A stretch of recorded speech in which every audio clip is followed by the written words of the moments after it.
How you going, everyone?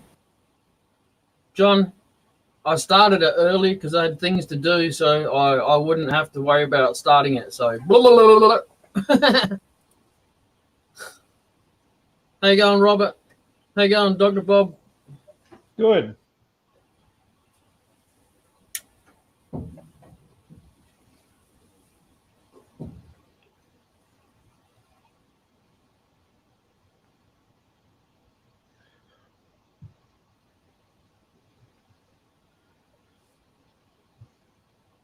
How about you? Yeah, I'm good, thanks. How you going? Hello at the store. How are we going? Yeah, all right. Very, very quiet here today. Yeah. Well, advertising here in the States wouldn't help you any unless you have mail order. Well, we could do mail order, but it'll add quite a bit onto the price. Well, it's authentic. Indeed. I've got my new little where am I?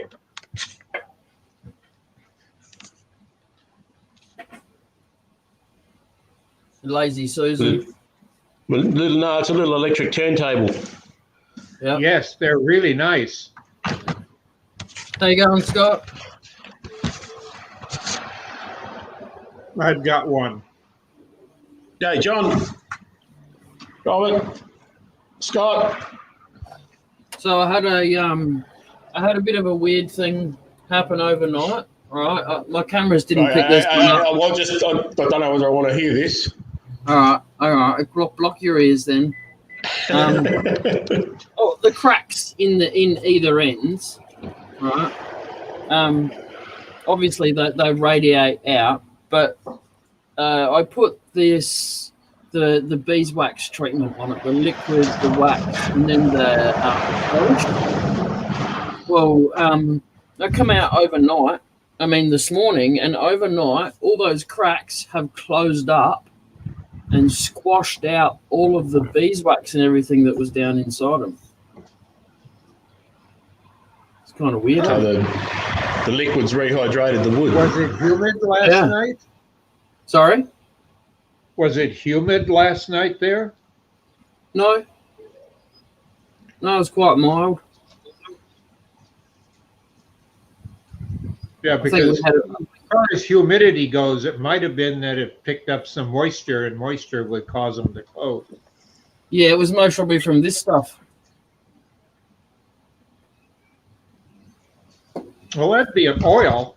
You can't dissolve wax in water, but you can some oils or lanolins. Yeah, and then probably paraffin oil. You see that darker line right there? Yep. That's actually the beeswax coming through the crack. Huh. Because I haven't finished the inside yet, so. Then I got a really punky. So John's asked if your bowl broke, Jay, but I'm guessing it's just a natural edge type, sawn edge type bowl. Yeah, but this part here, John, I'll actually carve that out a little bit with the Dremel, just sand it out and smooth it up a little bit. I'm not going to go down to that size on this side. It's just going to go down, maybe down to a little bit down there.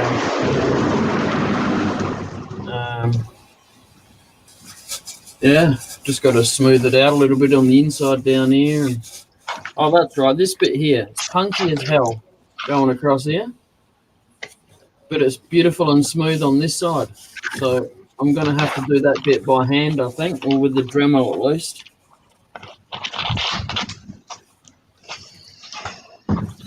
Yeah, it's quite hard. yucky, actually. It's hard to sand something like that on a lathe spinning. There's ways of doing it. The one way that you really got to be careful with, but you can put sandpaper on a flat piece of wood, and then you hold both ends of the wood. Because if you don't and it catches, it's going to bounce around to you. But You just have to be very careful and just barely touch it because it's going to be hit and miss for every revolution twice. Yeah. No, I'm just going to I'll just do it with the Dremel, I think. How you going, Scott? Hey, Well, Scott. howdy. How's it going? How you going, Daniel? Can't hear you, Scott.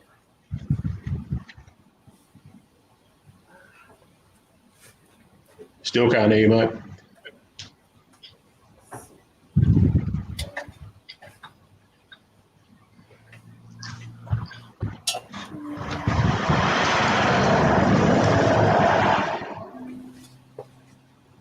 Maybe check the StreamYard mic settings. Sometimes they take over and put a different mic in.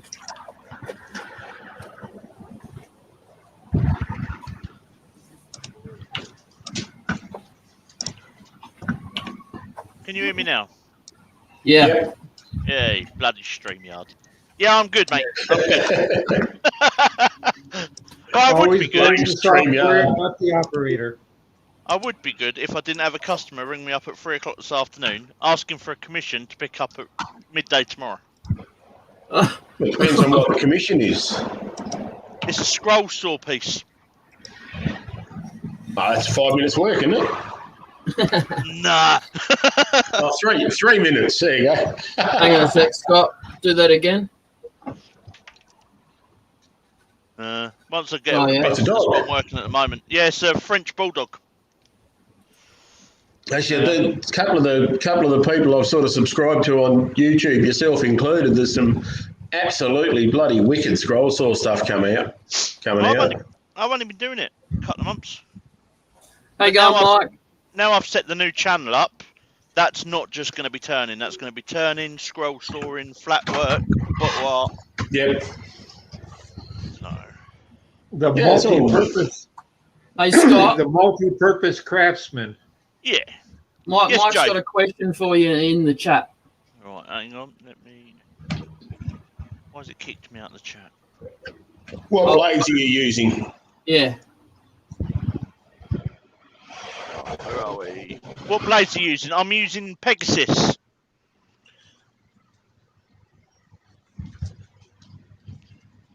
Yeah, this one was cut with a Pegasus number 2, skip tooth. I'm not a big fan of spiral blades. I find they break out more. They're not as easy to cut with, so I like using a flat blade. Much the same as Dale, Maple Tree. Yeah, but he's dodgy, that bloke.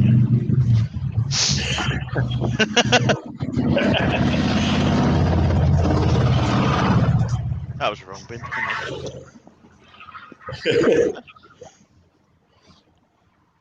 The wood should have gone in the fire bin, not in that bin, but never mind. I'd just gone to bed when you went live last night, Jay. I was like, Jay will be on in a minute. I'll stay up a bit. Oh, he ain't coming on. I'll go to bed. I did my first live the other day. Oh, cool. How'd you get on? Finally. Hey? How'd you get on? Yeah, all right. I was mainly just bloody getting up and seeing whether I had a good enough signal out in my shed to do the streaming and stuff. Yeah. And it seemed to come through. That was, for me, it was 8:30 at night, wasn't it, Jay, I reckon? Went in and so as signal, because my internet is all 4G mobile, 3G and 4G mobile at home. I don't have any landline internet. So evening seemed to be a stronger signal. But I'm back no, come up all right. Thursday. Much to some people saying you shouldn't do lives and being negative. Sodom.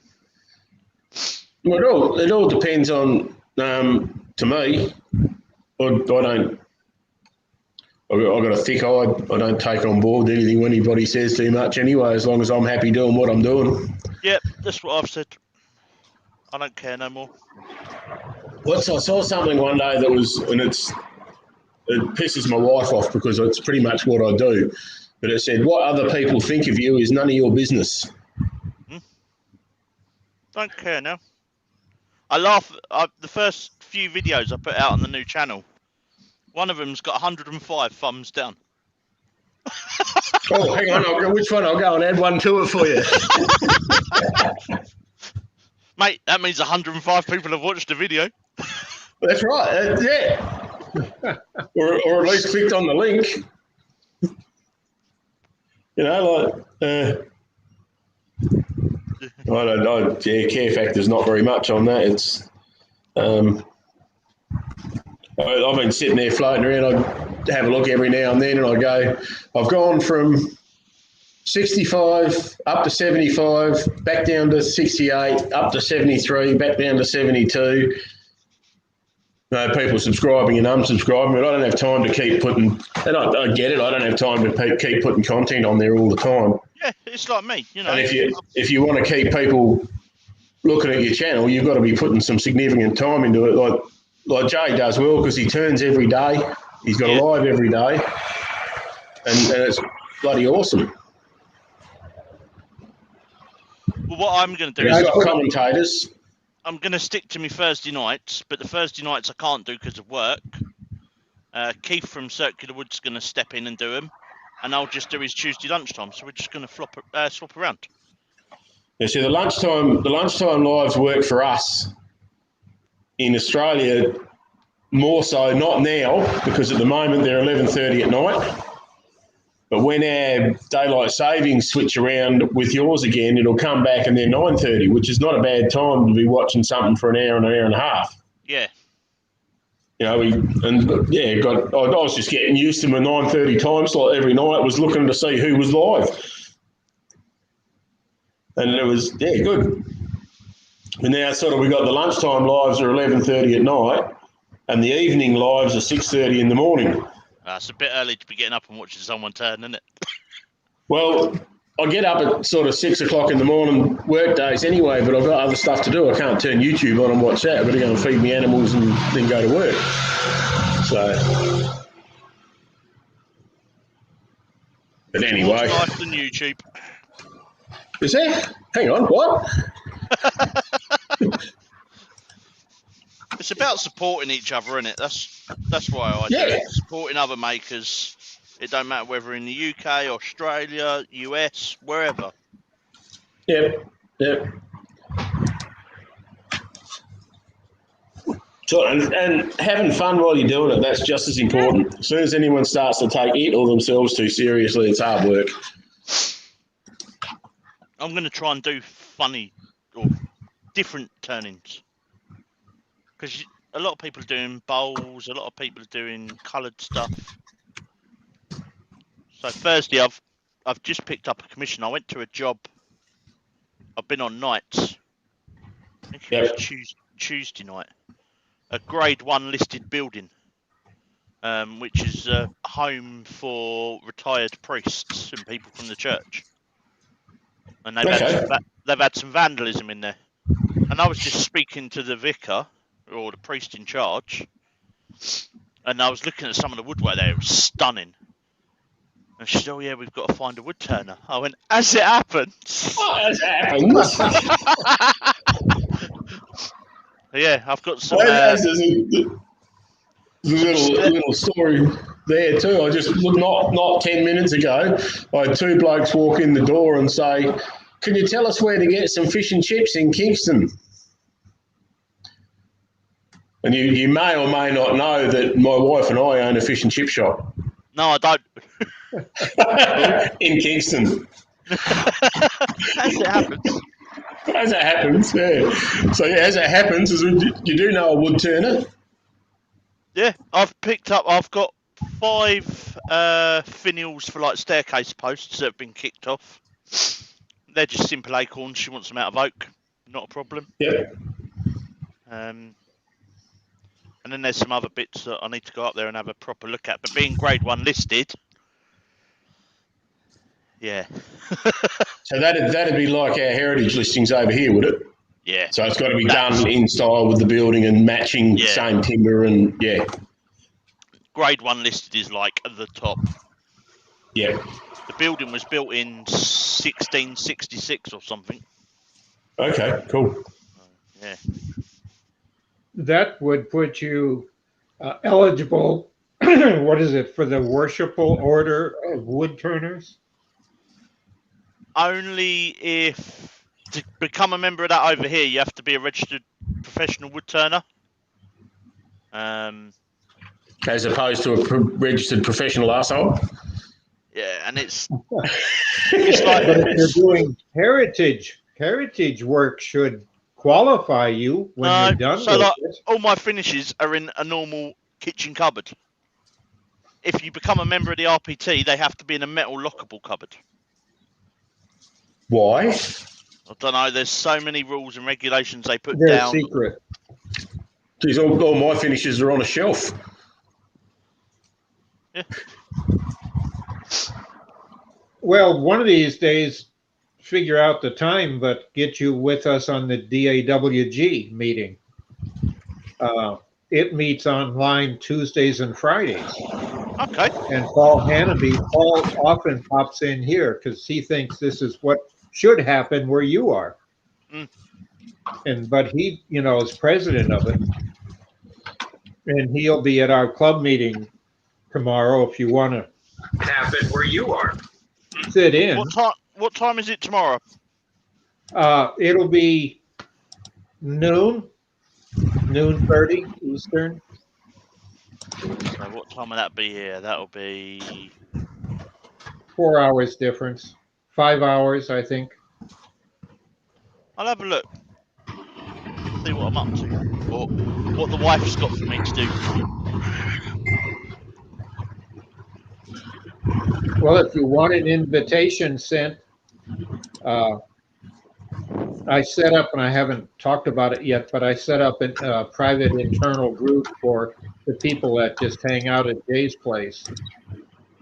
A Facebook group where Jay can put something up and all the members of it get the notice. He doesn't have to worry about who and when to send them to because it repeats it to everybody. Yeah, send us a link. That way we can, if you need a member, if you want to hit our club, because the president of our club is going to be part of it. So, because he wants to pop in, and he's done that many a times. So what he'll do is simply have our,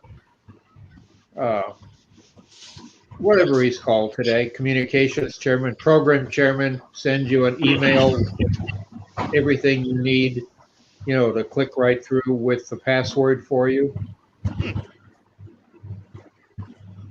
But if you're interested, I just need your email address put up in the group, and then I'll forward that, and they'll send you them out in the morning early, our time. Okay. I'll send one over. Oh, it's easy. Use the blue light turner at Gmail. Oh, Marley snuck in there too.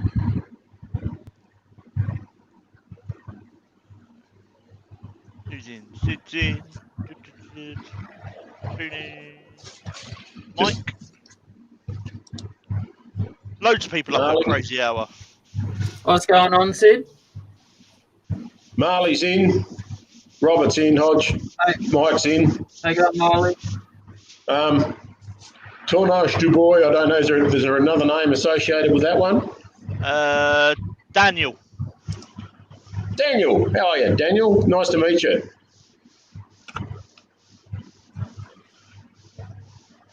Well, it looks like Marley's after a lathe. Yeah, I think Scott would be better off answering that one. He's in the same country at least. Where are we?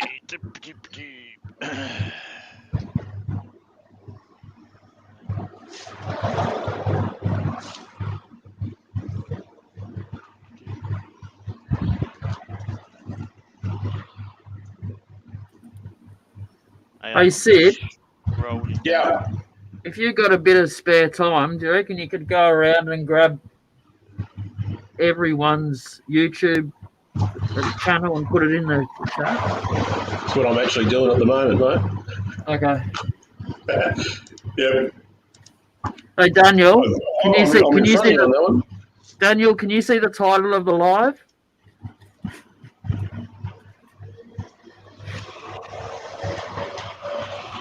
It's only the people that can't see the title of the live that ask me what wood it is. I can't see the question about the lathe. He just asked how much is it for a small lathe. So I've got, small lathe-wise, I've got the Axminster, they call it the AC305 now. Variable speed, brilliant little lathe. And I think they're about 450 quid now. It sounds like he needs to get out and get a job. Hey, Daniel, you could come on the mic. It would save you from typing.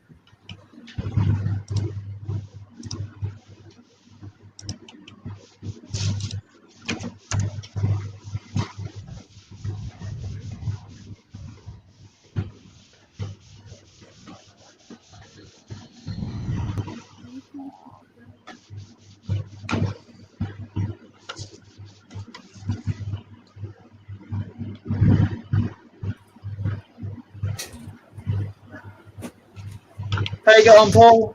Evening. How you doing, bud? Hi, Paul. Good, thanks. Okay, Paul.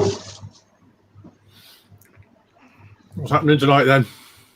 Or this afternoon? Well, Was we that this afternoon? heard some really good news from one of our providers here. Yep. He's been asked to do work for, what is it, a heritage building? Grade church? 1 listed building. Turning. Only staircase finials, but, you know. Yeah.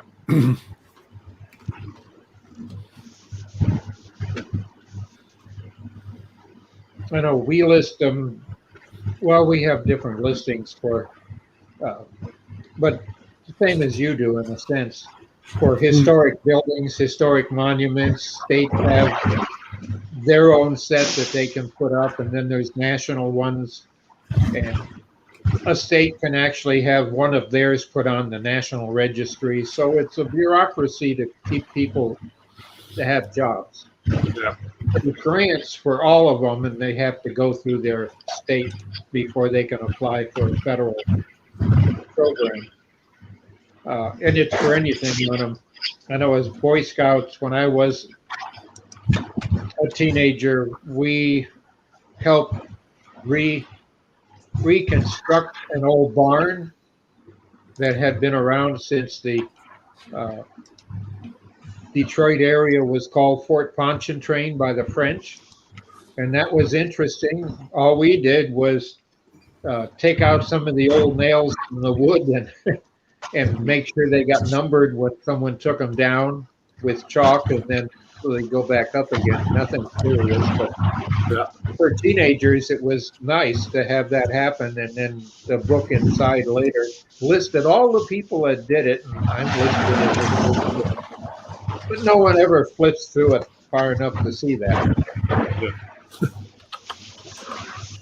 Hey, Paul, have you got a channel on YouTube? How you going, Daniel? I'm here. Yes. Hi, Daniel. Greetings. Yeah, there's not a huge amount on my YouTube channel, but yeah, there is one. Yep, I'm on. Yeah. Videos on there. Yeah, there's a couple of demos.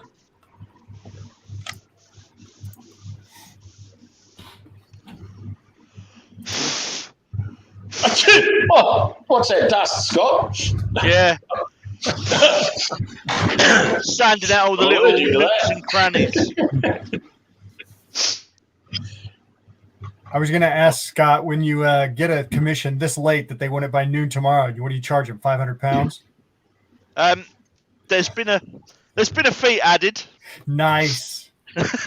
I did that for some last minute pin requests I got for Christmas. I was like, you want them and you want me to overnight them. You're paying all the overnight fees and you're paying me extra money. And then he gave me a tip on top of it. I was like, okay, we're cool. Well, that's a win-win because you got tipped, you got a happy customer no matter what. That's right. The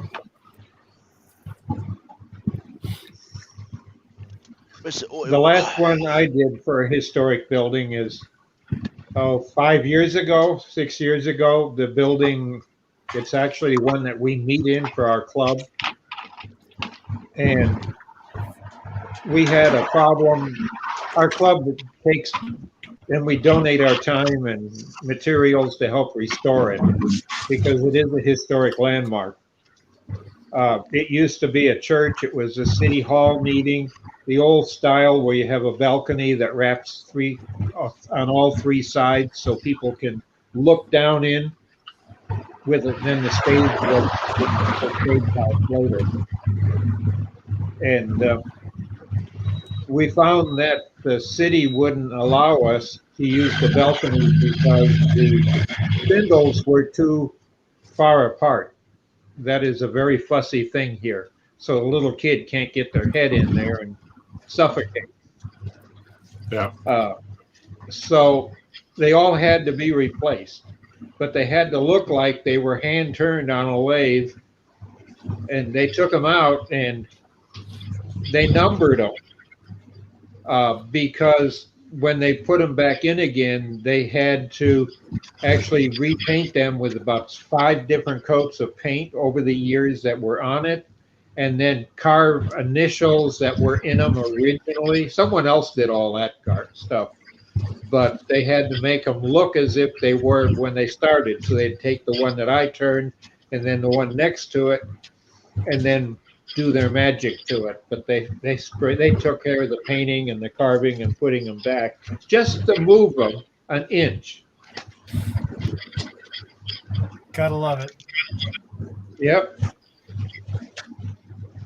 I am very lucky. I have a duplicator that I have been able. It takes it down to a good rough turn where I can stand to finish. But that was something that I had bought years and years ago, probably 15, 20 years ago. It's like you're steering a big ship with it. In fact, nephew, Ken, he did most of them. He just liked going back and forth and back and forth.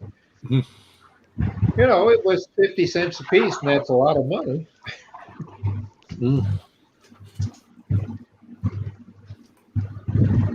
Until he got bored. But that's kids. Yep. True story.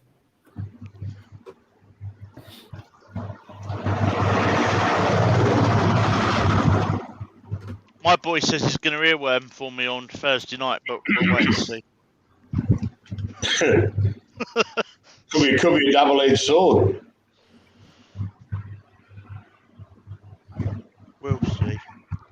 I bet the Xbox takes the president over Dad.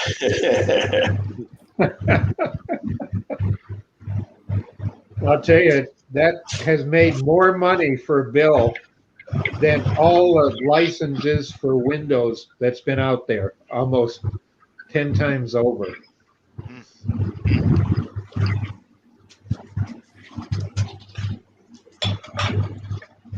He's not short of a few quid, bless him. Well, this is my little bread and butter from the community store here. Ah, spinning tops.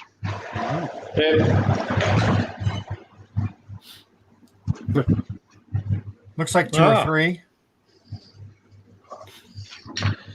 About 3 or 4 minutes each to knock them up, sell them for $4 each. Nice.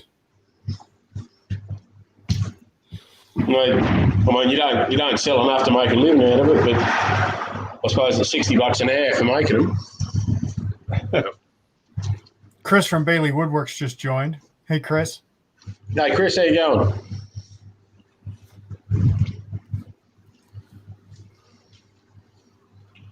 And I'm having a bit of a play in the shed at the moment with making a tippy top. Yeah. I got close yesterday, and then I thought the handle was a little bit long, so I shortened the handle a little bit, and didn't work at all. Yeah. Yeah, they're a bit finicky, those, aren't they? If you don't get it right, they just don't work, do they? They spin beautifully. Yeah, yeah. They just don't turn over. Yeah, don't tip. Yeah. But there's a couple of little, looks like there's a couple of little almost just mathematical rules about this distance has got to be greater than that distance, and this diameter has got to be shorter than this diameter to get it right. Mm. So no, it's just good fun to have a play. Yeah. I'm actually turning it out of some old bloody road survey pegs I picked up off the edge of the road. So they're 2-inch square. Because when they do the road rebuilds out here in rural Australia, they do the survey with I suppose it's a 300 mil long peg that's 2 inches square, and they're hardwood. And when they rebuild the road, and it just gets graded into the side reel. They don't retrieve the pegs at all. So I've got probably 30 or 40 of them sitting outside my shed at the moment, just retrieved from the edge of the road. And as you sort of see from my, Sid's Repurposing is my channel, and that's basically what I do. Everything I turn is either stuff I've picked up off the edge of the road, or it's things like those survey pegs or bits of pallet wood, or I've got a few exceptions to that where I've bought some blanks because I want to try some particular things that I need some sound good blanks for, but copying a bit of the Pommy Guru Wayne the Woodturner's stuff. I want to have a go at one of his water drop bowls, and you sort of need something reasonably sound and good for that, and a bit of the dodgy Nick the Flaming Turner's work as well. I like some of the stuff he's done too. Mm.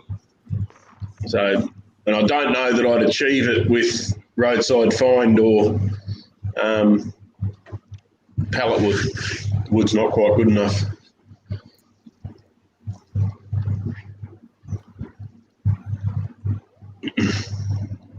Yeah, one thing that is an odd thing that's popped up across the state, and only the wood turners seem to know, or the flat workers, is the fact that a lot of the stuff that comes in imported from Africa on pallets have endangered species wood as a pallet wood.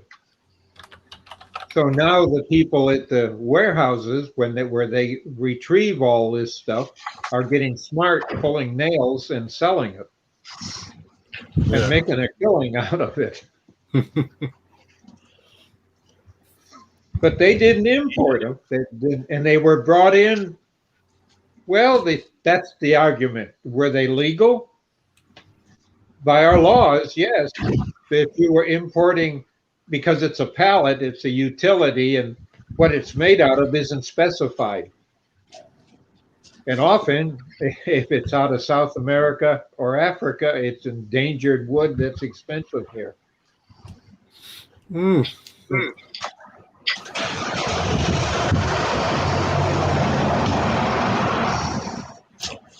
I turned a wand the other day out of a bit of endangered wood that I collected off the edge of a road. So we've got a tree over here through my area called cherry ballart, and it's a native cherry. It has a little red fruit on it through the summertime, quite sweet and nice, but it's only probably about the size of a floret. Each one is about the size of a small ball bearing, I suppose, like 3 or 4 mil across. And I know where there's a couple of these trees, so when I'm driving around, I keep an eye out for windfall stuff, and I pick it up off the ground underneath it. You never get any big stuff out of it, but I managed to find a piece that was sound enough to turn a nice little wand out of.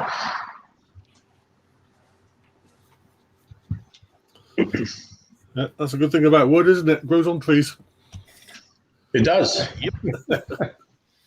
And I reckon I did a couple of wands out of a bit of pallet wood, and I reckon it's oak. Mm. Yeah, we seem to get rubbish pallets here. Yeah. Yeah, we send it around places. I've been really lucky. I've had a few friends that have taken down some trees, so I actually have 6 pallets full of wood sitting on my back patio. Yeah, well, I've got a truckload sitting out, and I've got a little 8-acre block, and I've got a truckload sitting out in the paddock that I haven't processed yet. All I've done is gone out with a tin of old paint and painted the ends of it. Right. How you going, John? Hey, John. Greetings, John. but I processed a bit. I got a bit of walnut. It's got a smooth grey bark on it, so I'm not actually sure that it is walnut now because everything I look at, walnut's got a rougher bark, but it's a nice bit of wood.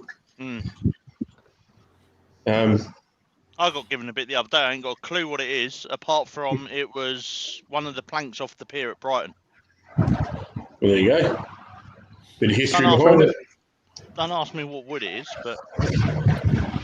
Trius woodus. I was going to say tree wood. That's what it is. Yeah. It's historic. Scott, it's either was it or beener. Sorry? I said it's either was it or beener. Was it a It tree was or a been a tree or it's tree? been a tree. Yeah, I was going to say, I agree with Dr. Bob. It's historic. We'll write up a certificate of authenticity and sell it for 30 times more. I don't know what I'm going to do with that, but I've got a smaller bit that's going to become a pen. I've got one of the Taylor's Murfield's new fountain pens, so I'm going to do that. Yeah. Yeah, so that theory of 30 times more, that works with the fish and chip game too. So you serve your fish and chips wrapped up in newspaper as fish and chips, you serve it on a plate with a sprig of parsley, you triple the price. That's right. Yeah. I've got some historical wood in my workshop. A couple of years ago, they replaced all the, or refurbished all the bells in St Paul's Cathedral in London. I've got some of the wood from one of the bell stocks. Oh, from wow. States. Yeah, from pieces of oak. I think the bell that they were put in 1878. So that's awesome. where the wood sort of dates back to. Yeah, I got some pin blanks from the oak tree in the movie The special. Shawshank Redemption I used. I got some of those and made some pins for them. Oh, yeah. Yeah, some of them went on sale over here, but they just went so quick. Yeah. I did have a nice bit of oak from HMS Victory, Yeah. but like an idiot, I let my daughter turn a pestle and mortar out of it. Oh my God. Yeah. It's one of those proud moments, Scott, isn't it? Well, she's never done any turning, and she wanted to make a Christmas present for her new boyfriend's parents. Right. And she wanted to do a pestle and mortar. So I was like, yeah, come out in the workshop. I ain't got a problem. Yeah. And I just picked up some wood. She went, oh, that's nice. Use that. And then I went, Oh. dope. It's a little wand. Too late. So that's a bit of Morangi. Nice graining. Yeah. That was an old table leg.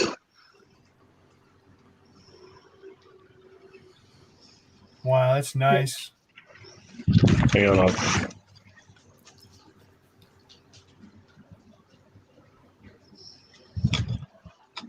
I've got put my tickets on it to sell them.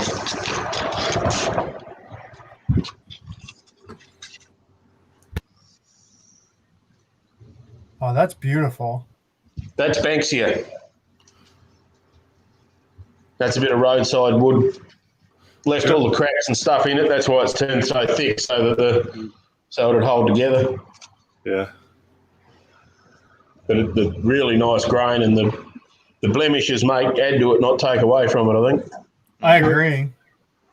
Definitely. Well, part of the character, isn't it?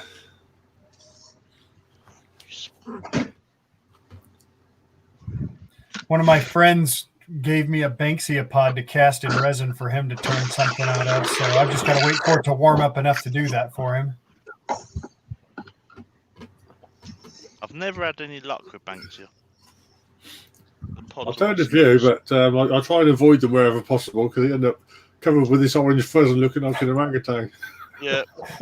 Hey, he's going to turn it. I'm just going to cast it for him. Yeah. Either that or they just go pop and explode everywhere. Or you get covered in seeds. Wow, those are tiny.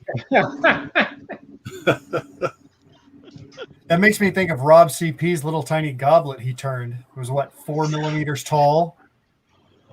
It's crazy. That's awesome. I did one of those. I lost it. 10 mil tall and 6 mil across. That's awesome. Have you watched any of one Wayne Bigfoot's videos? Yeah. He does some really, really tiny stuff. I was just playing around one day with and I just had a bit of red gum. I just finished turning a honey dipper out of it, and I just had a little pointy bit on the end. I thought, I reckon I could make a small top out of that. Yeah. So I made the first one. Well, that wasn't too bad. I reckon I could make a smaller one. Now you just got to go for smaller again. No, that's a good conversation point when someone comes in at the shop here and they look at the tops and they say, "Oh, they're nice." I said, "Do you want to see one smaller?" So I bring out the bigger one of the two, and then I said, "Yeah." And then I thought I could do better. And they both spin. They don't count if they don't spin. Nice. I reckon I'd struggle with if I went any smaller than the small one. I don't reckon I could spin it. Yeah. Oh, that's nice, Scott. What's that, I 10 did- mil? I didn't do these. Wayne Bigfoot did these. There's a little goblet, a little beaker, and a little bowl. Wow. Oh, nice. I like the bowl. They're really cool. Yeah, they are. Yeah, Hodge, that, It's unreal what you can do when you're just having a bit of fun and you got no stress on it. yeah, Hodge put in the chat that he turned 2 Banksia Christmas ornaments and they sold real quick. That was a good video, Hodge.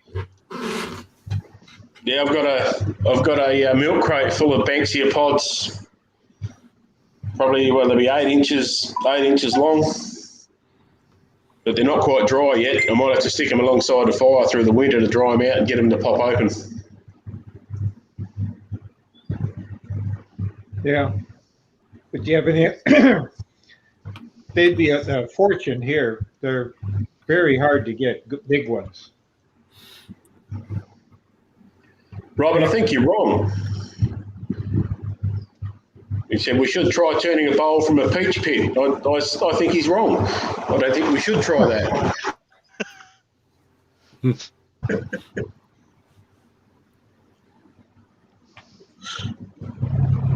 I got some things I turned from some little nuts, like Upsy nuts and decopods. Those are quite nice things to turn. And also a wild orange nuts. They're quite small as well. They're ½ inch across, something like that.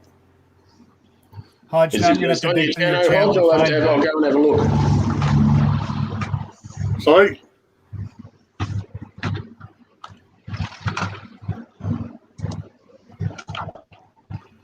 The Hodges saying he's got a video of him turning the peach pip. All right. Yeah, I'm going to have to dig through his channel and find that one.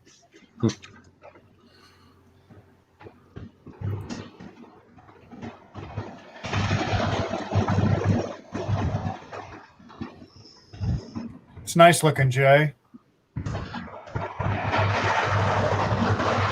Yeah.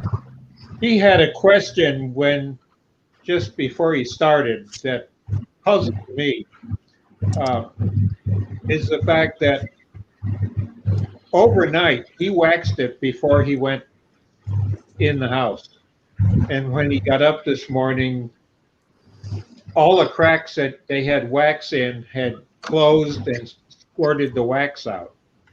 Right. Squeezed it out of the cracks. Hmm. And I'd not heard of that. I thought it'd be a temperature variance or humidity difference, and he said no.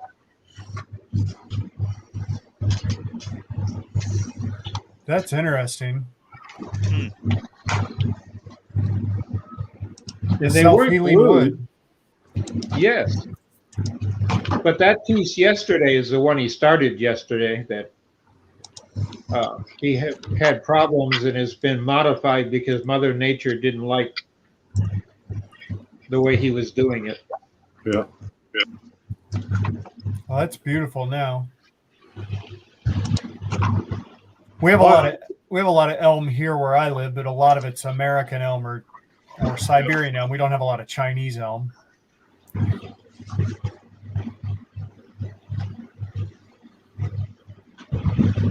That's interesting, Chris. Keeps taking on the pace and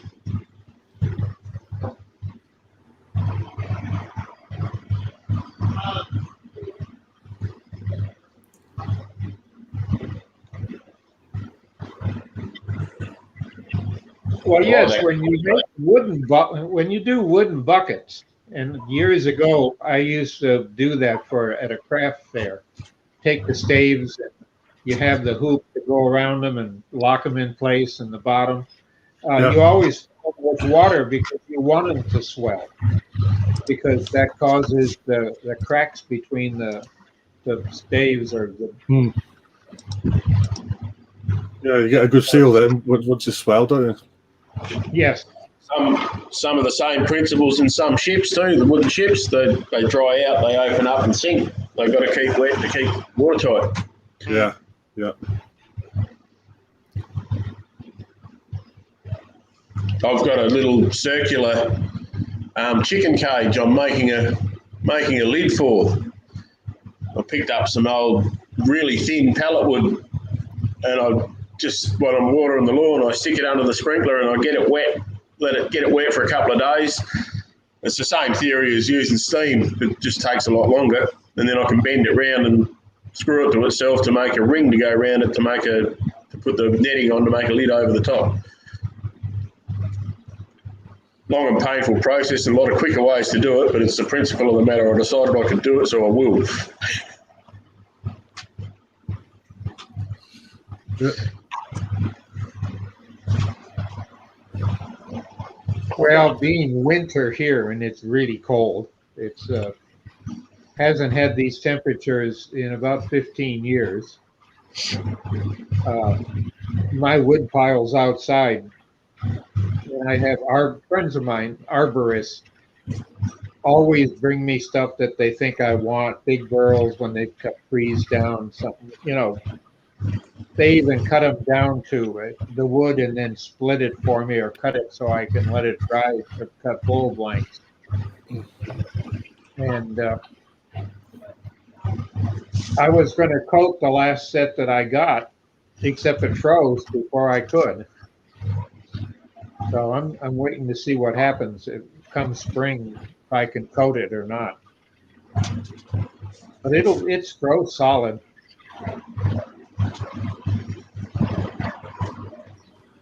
I've never turned a frozen bowl blank. I'm half tempted to give it a try just to see what it's like. I'd imagine it'd be hard on the tools. Yeah, that's what cheap tools are for in a grinder.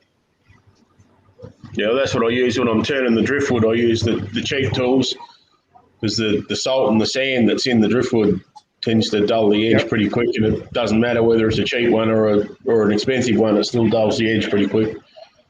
Yeah. Well, that's when I've used those nasty things, carbides.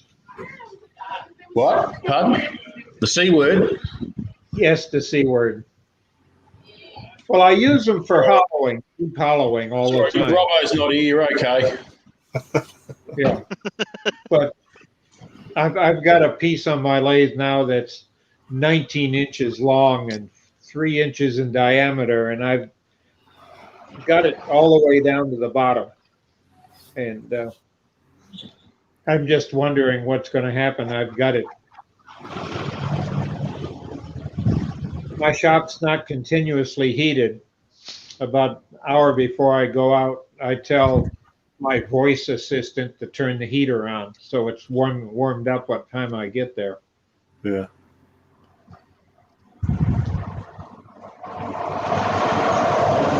And if for some reason it's fun writing code for these automated voice assistant and stuff in home automation, because if the motion detector doesn't detect me within 45 minutes, the voice assistant tells me that I'm wasting fuel. And it does it nice. It's a nice reminding me that it'll even tell me the temperature. Yeah. And then leave it to smart aleck teenagers because they know how to edit the files because they've been writing them and playing them for some time. Because it tells me to get my fat ass out there. I'm wasting fuel. And I wondered where that come from, and I got looking at the code, and I knew who it was by the spelling, but because you have to spell it, well, two ways. Phonetically is the easiest way to do it.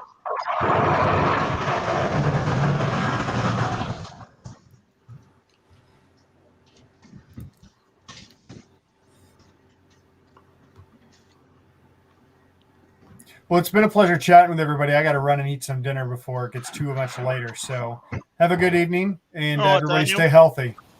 Thanks for coming in, Daniel. Take it easy. Night, everybody.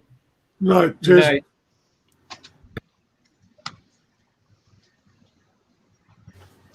Paul, did you get my message about giving our president a heads up?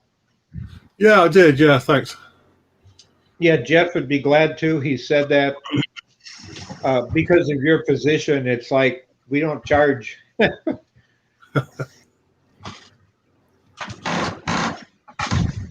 What time is it tomorrow? Well, we get together to BS at 11:30 Eastern Standard. That's BS stands for business support.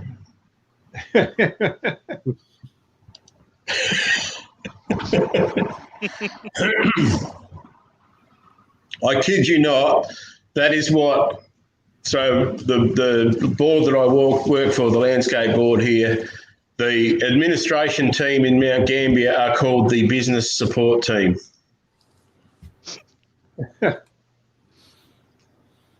So we get emails coming out from the BS team.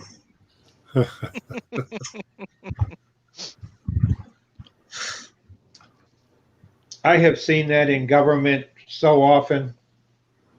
You always have fun at looking at their an acronym that they want to put together using their department name. Oh, there's been some classics.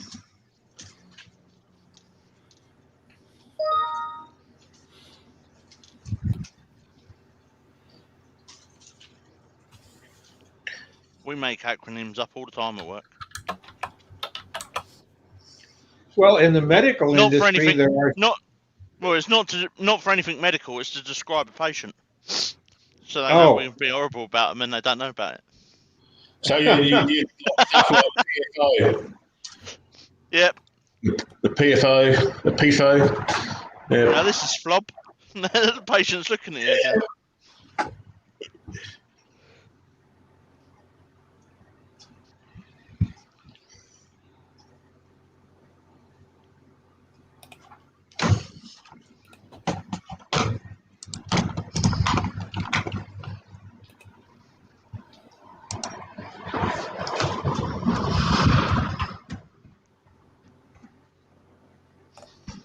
So what's that finish, Joe? Is that just wax? Or is that oil?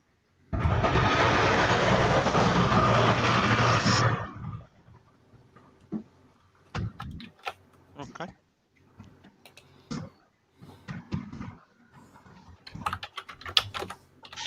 he got it as a packaged kit, which I think is kind of nice.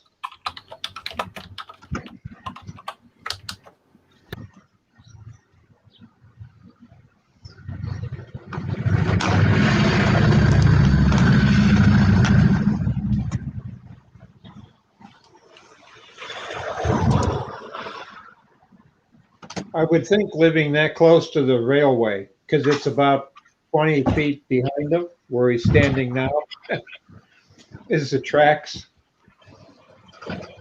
that he'd get used to it, but he doesn't hear it at times, I'm sure.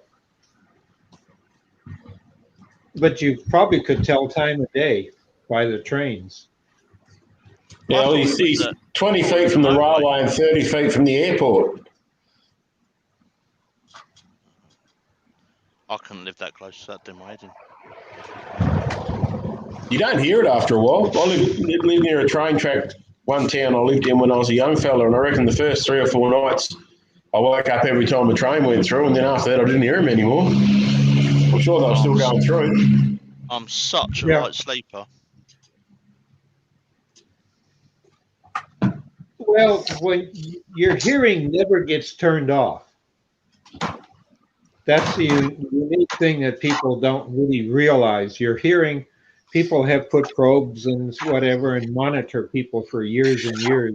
Hearing never stops. It's just your brain decides, because it's still bored while you're sleeping and it has to do something, so it does a recognition of sound and smell. That those functions are still there in most people.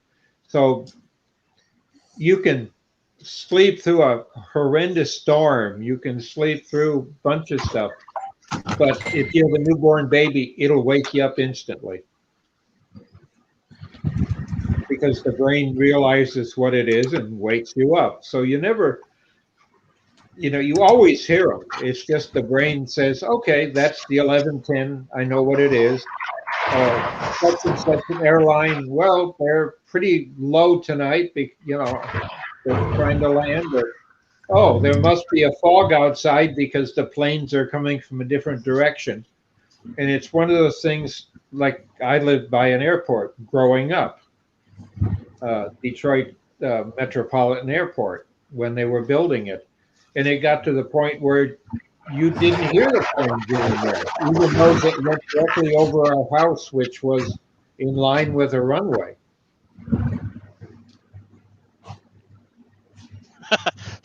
Hodger's got it right. He says that's when you pretend to still be asleep when the wife gets up to check on the baby.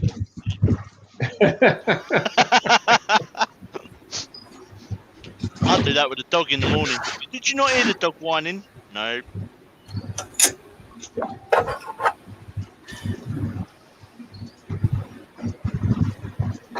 Yeah, it's really intriguing. The research lab I had when I worked at University of Michigan, down the hall from me, 4 sets of lab rooms, and the ones that you'd argue and fight for to get it if you needed more space. The offices of the management was on each end of the building, like my office and my secretary, in a conference room, and then 5 rooms that were dedicated to projects that I supervised for students.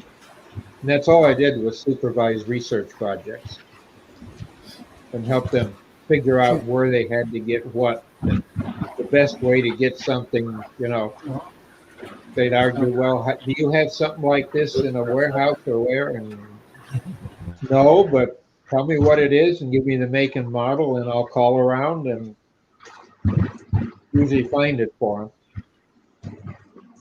them. But yeah, it's intriguing, all the stuff that the body can think of. The TENS unit that they use for muscle relaxing today. And they used to be controlled because when they first come out. And now when you get them, they're just in a bag, and you get the pads, and they give you these 2 pages of how to use them, and most of it's a warning, like don't put them in the bathtub with you. But they don't tell you how to adjust all the different settings for the different frequency and pulse widths and duration. That isn't covered at all. You have to play with it, or you have to be able to ask for your book or your provider what's the best setting for you. But now you get them off the shelf. Mm.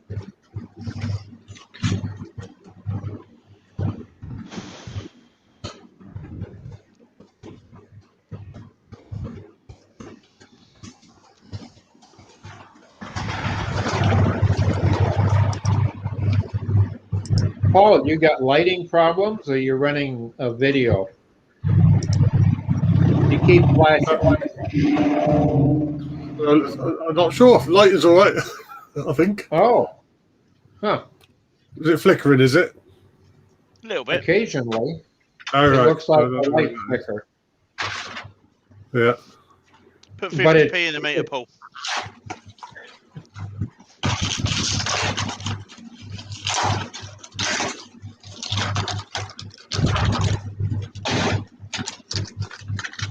Well, you got the bottom off now. Let's take a look at it, Jay.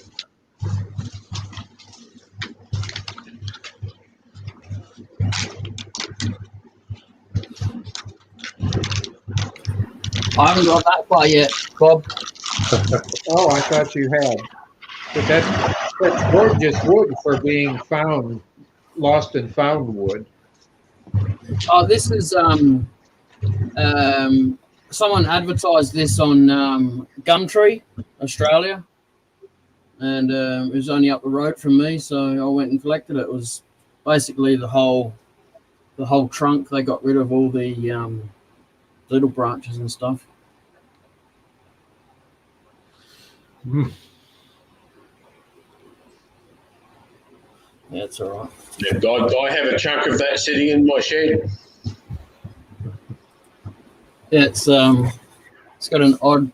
I don't know if you can see the green that's in it, but you might be able to see it on the bottom there better. Streaks of green going through it. Kind of a bit weird. To me, that's wood that I like to work with because it's different, distinctly different. Yeah. And it's something people don't see often.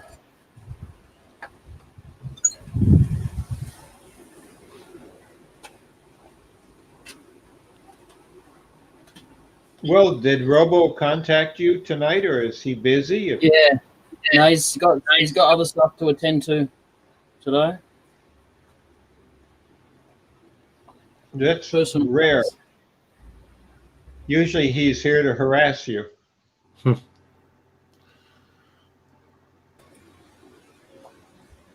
No, he let me know this morning that he wasn't. He might, if he's going to be in, he'll be late. Well, it's not late yet. No. Not for you, at least.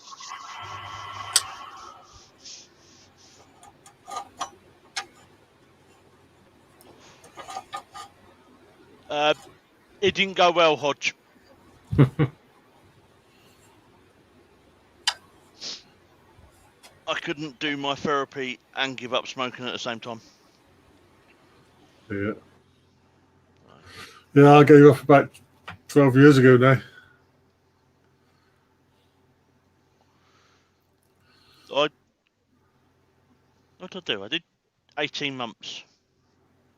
It's probably been the longest I've given up for. Yeah. Then I lost my granddad, so I started again. Uh-huh. Then I gave up. Then something else happened. Yeah. But I found after my first couple of therapy sessions, I was like, so the wife just went and brought me a package. She went, just go in the shed and have a fag. All right. Yeah. I think I've got 3 more left. So then I'll try again. Yeah.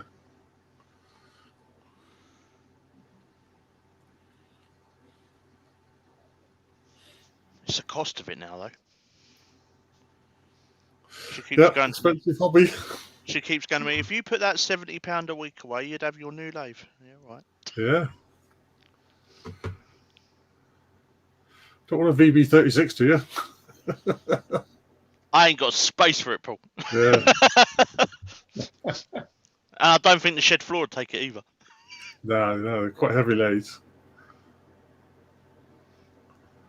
I'm looking at the Coronet Herald. Yeah. Yeah, we just had one donated. All I've got to do is go and collect it. Robbo was saying the other day. Someone's donated a VB36. Yeah. You need a crane to pick it up? I need several friends with one of those to pick it up. Yeah, I think that they're about 260 kilos. Plus, if you've got the long bed on it, which it has, that probably makes it another 60, 70 kilos on top of that. So 330, something like that. Wow. Glenn's at Yorkshire Grit sits on a cubic metre of concrete. So Scott? Glenn's VB36 at Yorkshire Grit sits on a cubic metre of concrete. Yeah. Yeah, they're pretty sort of big, heavy machines, aren't they? But pretty solid. They'll turn anything.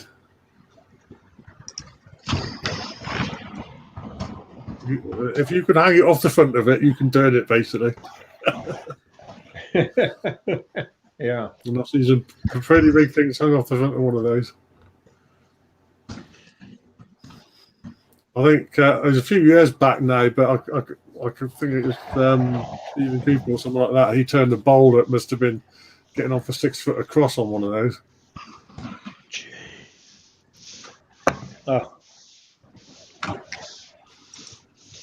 He had it set up at one of the trade shows, and he's turning this thing at this trade show, like NEC or somewhere like that. So yes, that's pretty big, hefty lady.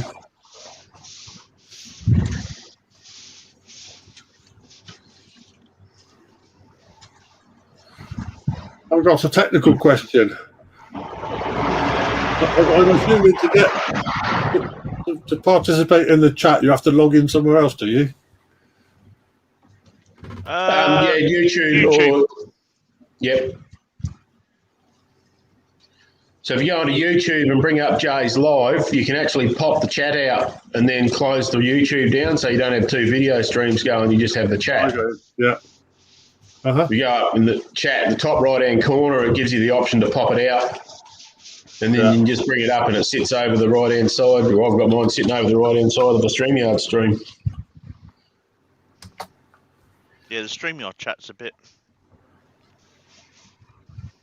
laggy, isn't it? Well, and you can only read it though. You can't contribute to it.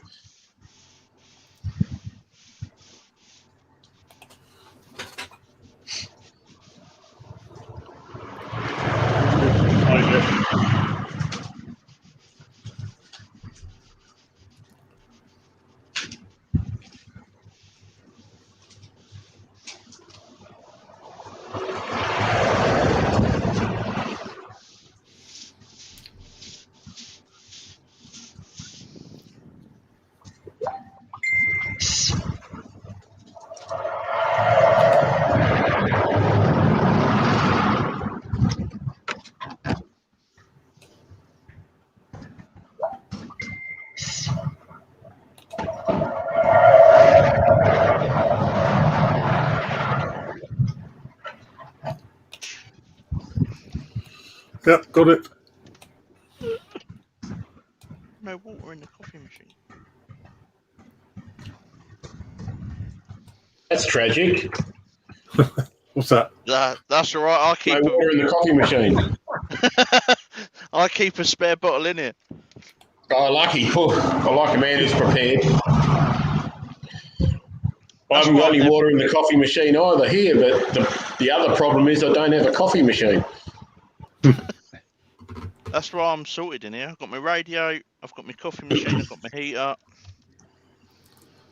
Well, we're going to have a little coffee nook. I'm in the community store in Kingston at the moment, which is a bit stick me up on full screen for a sec, Jay, please.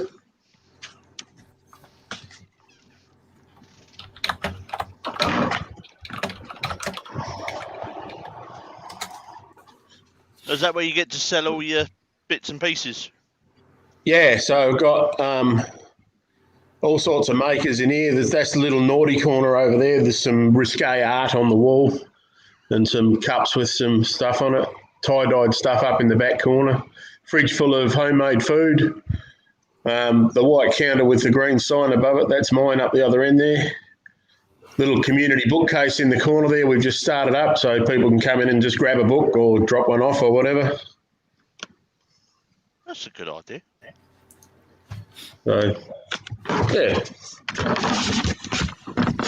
How you going, Mark? To do on a Sunday. How you going, Mark? How you going, Hey, Lewis? Mark, how are you? Hi, Mark. Hi, Lewis. Oh, Lewis, snuck in too. How you going? Mark was scolding his nephew earlier for hanging out here and not being in bed. Oh, welcome in, Paul.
Tyler's talking, I'll make some noise.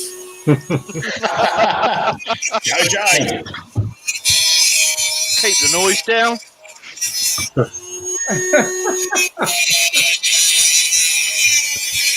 What was that? Can't hear ya. You sharpening your teeth? What? Sounds like he's having fun anyway. Well, I mean, I could say he's making more sense now than he has for a long time.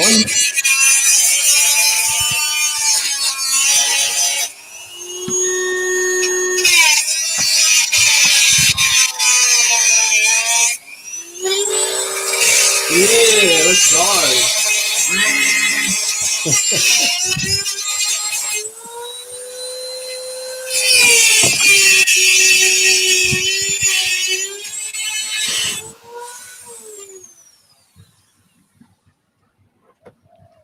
He's having fun there. Turning so fast, it sounded like it was going to spin off its own axis. Yeah. Mark says yes because he's 11. You guys should be telling him that too.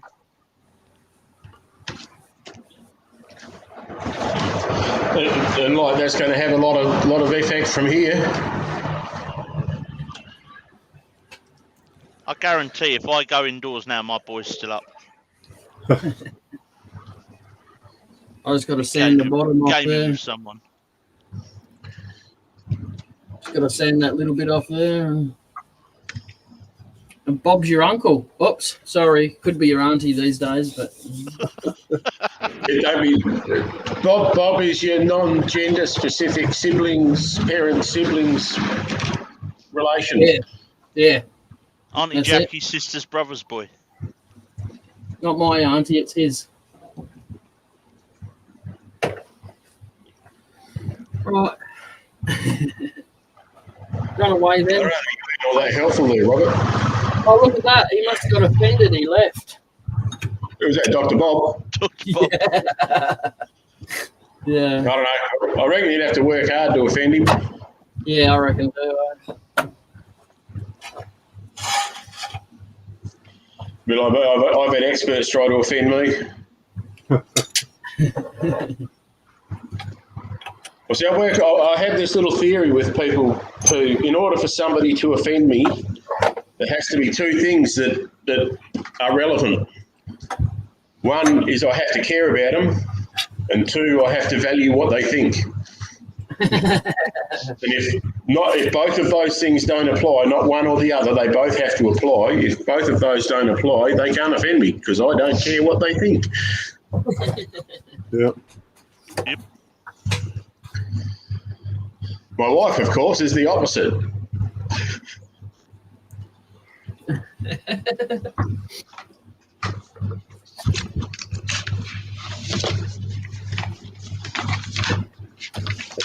As Kevin Bloody Wilson says, Dillygaff. Exactly.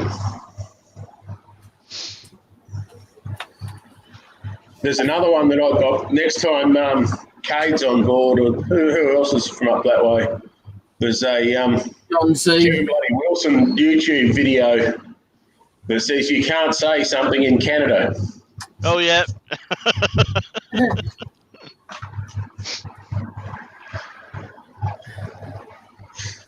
You're more than welcome to put the link in if you want, if it's on YouTube. I might get banned. Not by me. No, by YouTube. Oh, that's all right. That's not me.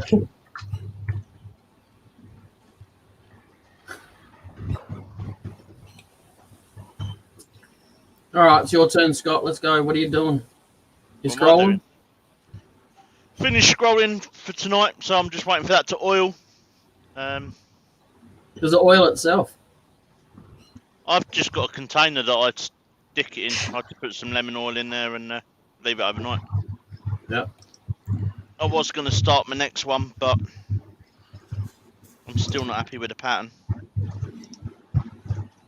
One of the security guards at the hospital lost his friend, and and he had like a cartoon picture that was done of his friend. You see that?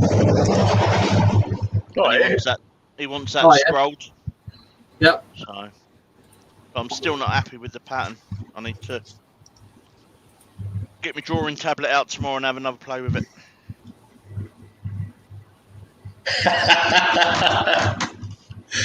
Oh, Mark. Oh, he's You give hidden him in a the little shed. bit of power and he goes berserk.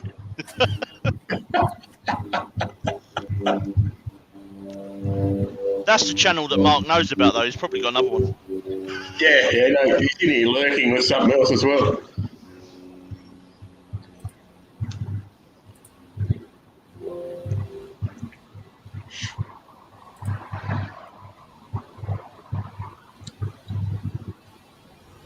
That's the Kevin Bloody Wilson link there. I don't need links. I've got most of his albums. Love your work. And Kevin Bloody Wilson, Rodney Rood and Col Elliott.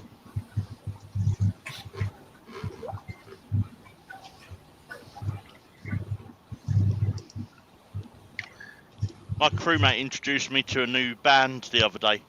They're called Steel Panther. And he says, if you're ever feeling down and just need a laugh, he says, put one of their records on.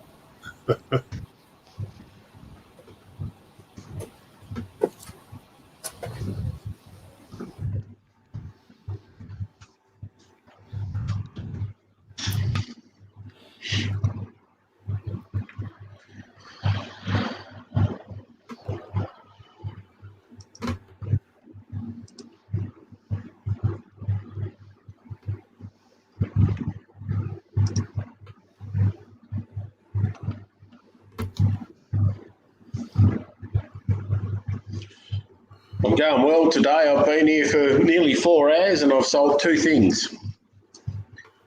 Neither of which were mine, which is what I'm really dirty on.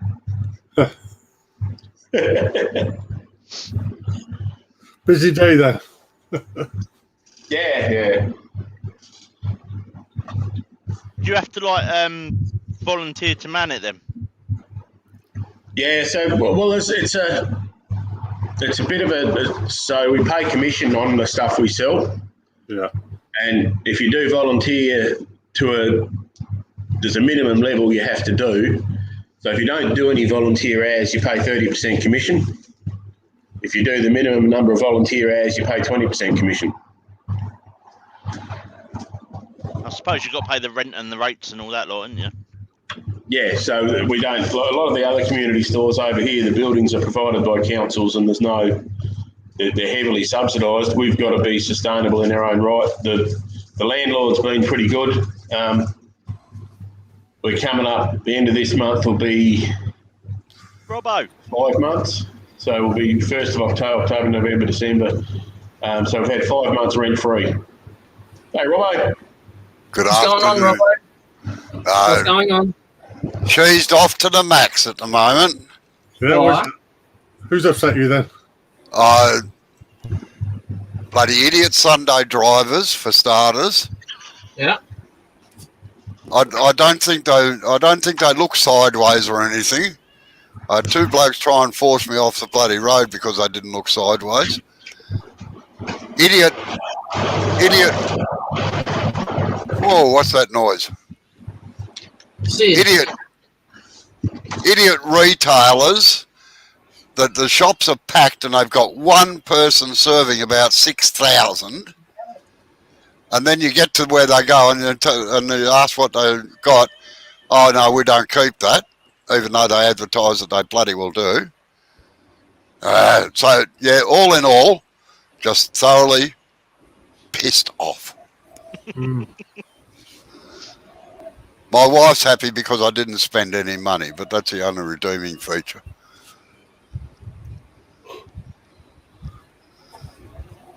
Do you feel a bit better now that you've got it off your chest? Yes, thank you. Sid, check out that link. Good afternoon, Paul. Sorry, I stuffed up the times of your AWG meeting the other night. For some reason, I was reading UTC time, and Yeah. Never mind.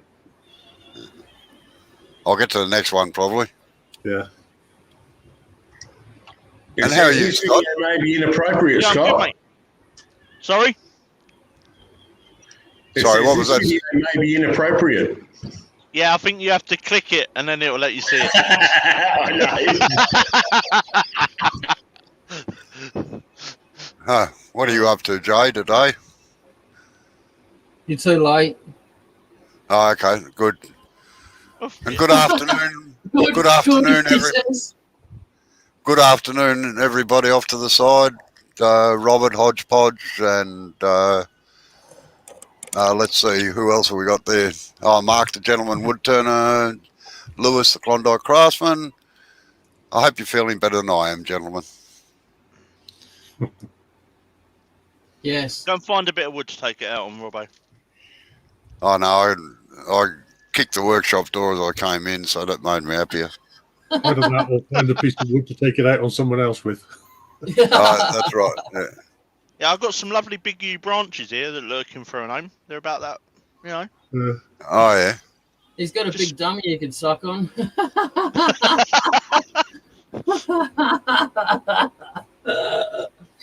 I've not Robbo. got a dummy, I've got a box full of mushrooms.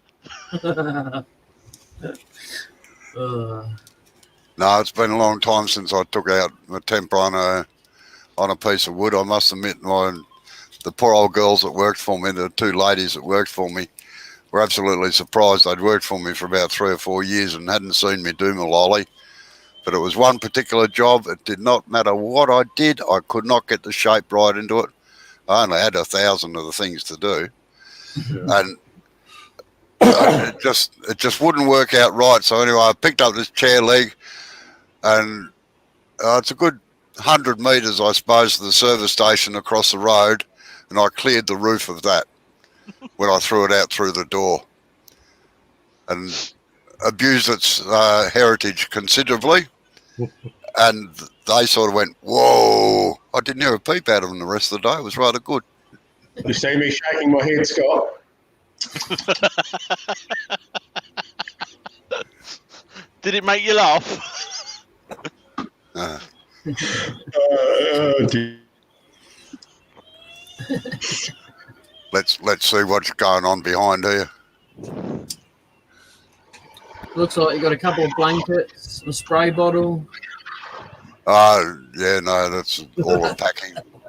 You said what's behind here. No, I was looking and wondering what Sid's laughing at, that's all. It's Scott's fault. The links that are in the links in the chat, Robbo, they're Kevin Bloody Wilson links. So Yeah, I know. I've just been having a look.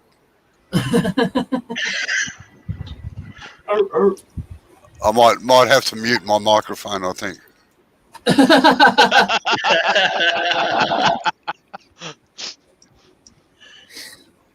There's one of them there we need to bring up next time Cade's in. Or Lewis. Oh, Lewis is there. Yeah, Lewis, you need to check the link I put up.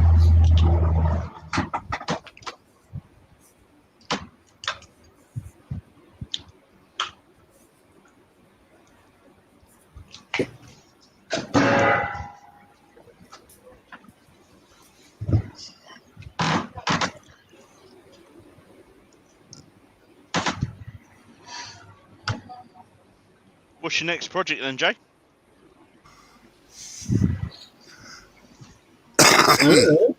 You running out of wood yet, mate? I mean, you're pumping a fair bit out. no, I've still got plenty left. Good.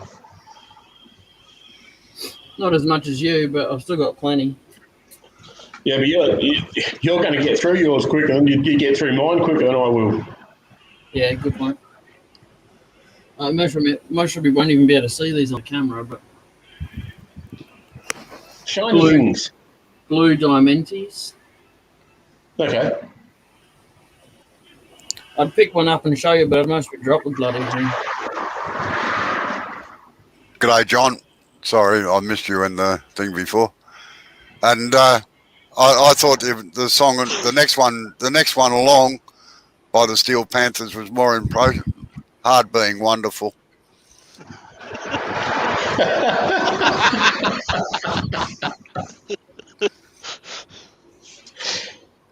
Oh dear. We were playing that going to a job the other day.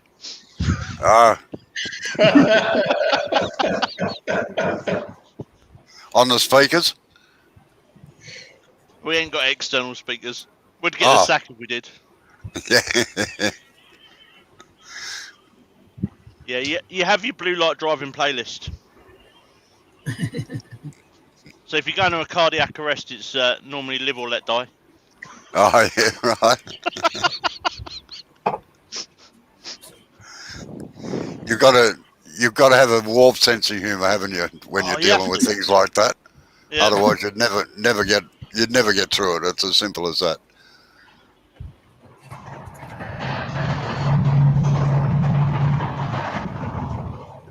I remember when I was a special constable.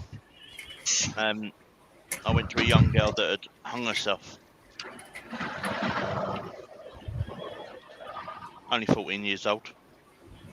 And it was grim. You know, my girls were a similar age. But when we got back to the station, obviously, investigating just things behind it.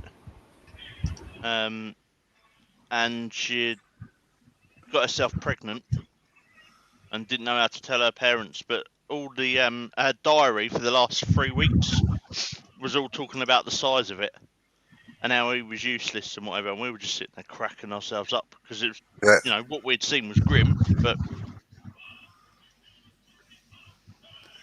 Yes, I know the feeling. I rode around in ambulance. I attended a heap of MBAs in the fire service when I was in the fire brigade.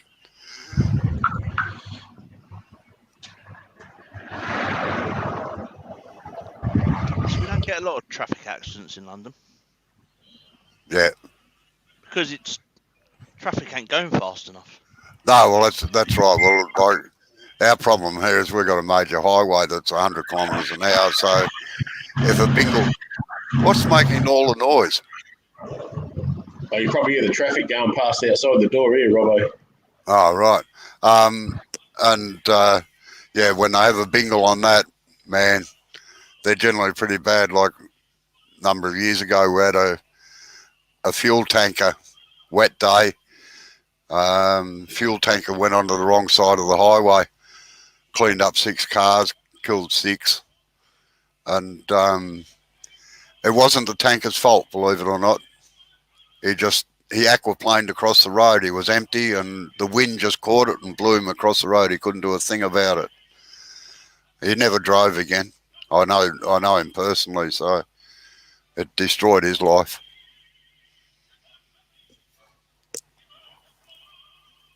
Dr. Bob says he's back. I don't know whether he's backstage or... We thought we'd all upset him, Robbo. Oh, why'd you kick him off? Back in a minute, just go and get a drink. No worries, I've got mine, thanks, Paul. We had a power hit here. We thought you got upset because we were going, Bob's your uncle or your auntie. No, Bob's your uncle. Fanny's your aunt. Yeah, but you got to be politically correct now. Fanny might be your uncle. Well, he might be too. Well, that's the rest of it, which I won't say on here. Non-gender specific parent sibling. Bob is your non-gender specific parent sibling. There we go. Just doesn't have the same ring to it, does it? No, it doesn't. No.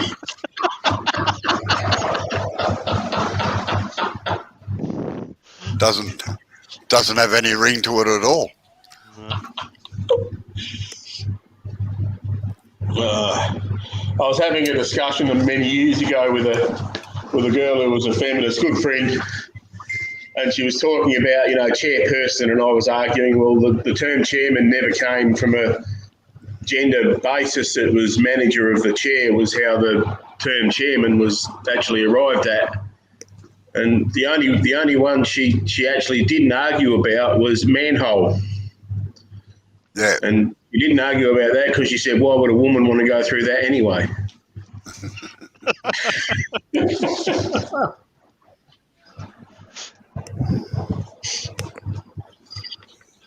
So she had a sense of humour as well. But yeah. Yes, I've got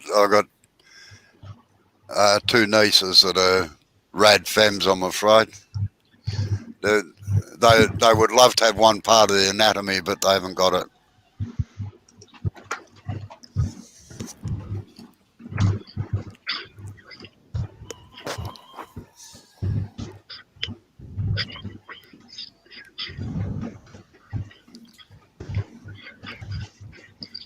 So did you finish off that bowl, Jay, or not?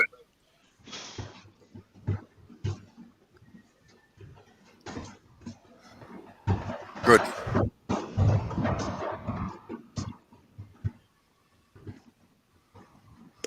Oh, yeah.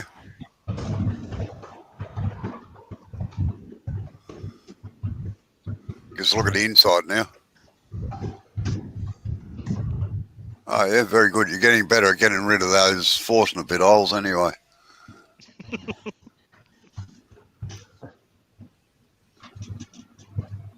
Don't do that to me, geez, I'll end up on the floor. Hang on. I'll do it closer this time. Hang on. If you really want to upset me, put strobe lights in the workshop. I'll just turn the fluoro light on, mate. Yeah, on and off real quick. Yeah. No, the camera will do that for you.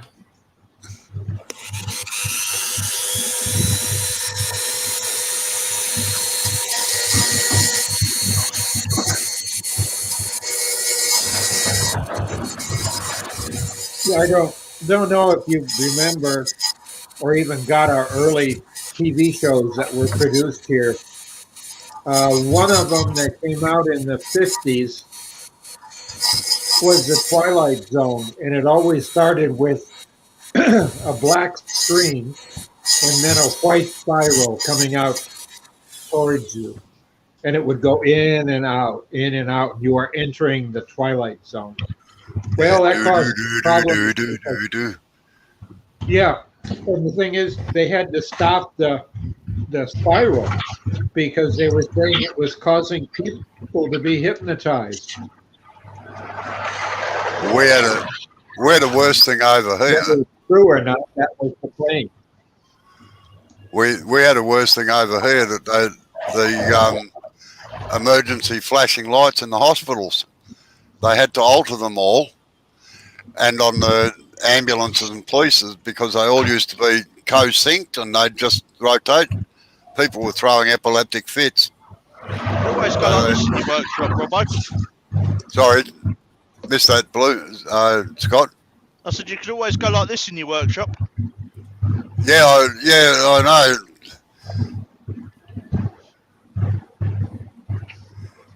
All right, show off.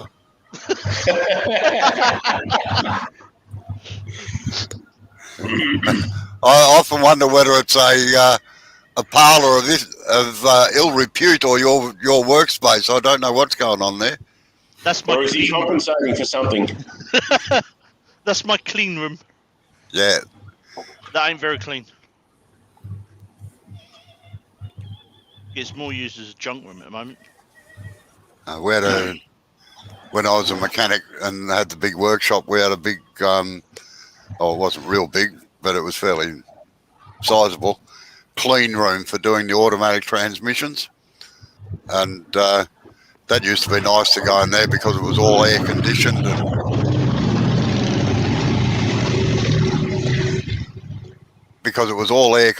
And very cool on a summer's day.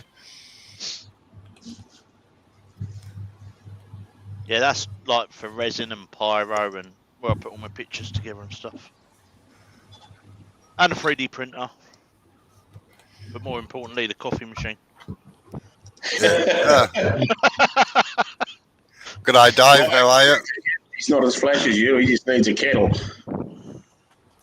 How you going, Dave? I did have a kettle, but I used to fill it up with shavings, so it was like. Sorry, who's Portal? Jay? Portal Woodworks is Dave. Hey, Dave.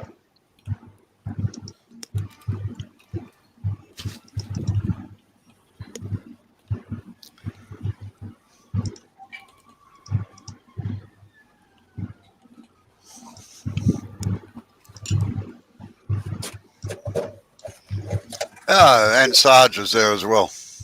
Hey, Sarge.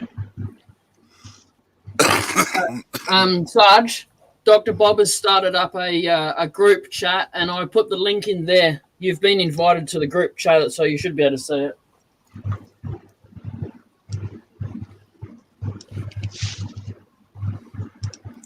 And what's your next meeting about, Paul? Modifications, I think, something like that. Sorry, I missed that. Can you mute yourself, please? Tool modifications or something along those lines. Oh, that should be interesting. Yeah. What, you mean that people might learn that a skew chisel isn't a tomato stake or a scraper or a paint tin remover? Yeah, something like that.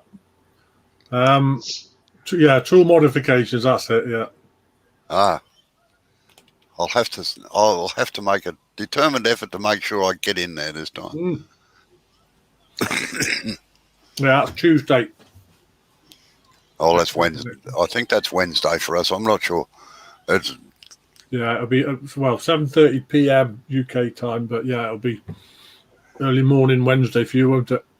Yeah, about 6:30 for us,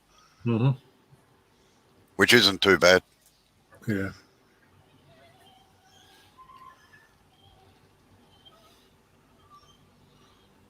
Hopefully, I'll get to work in time and be home in time. And Sarge said he's just got back to the hotel, just popped in to say hi. I said, howdy you all, in the chat, or in Bob's chat. So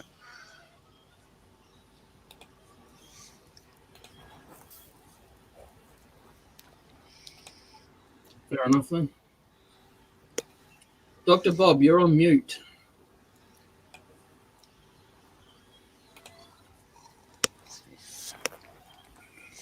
Jay, where did you get your map background? I've just noticed it.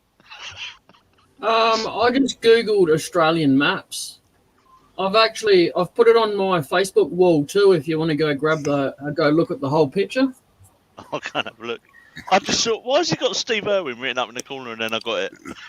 Yeah. Oh, it's pretty well applicable to Australia, all the places anyway.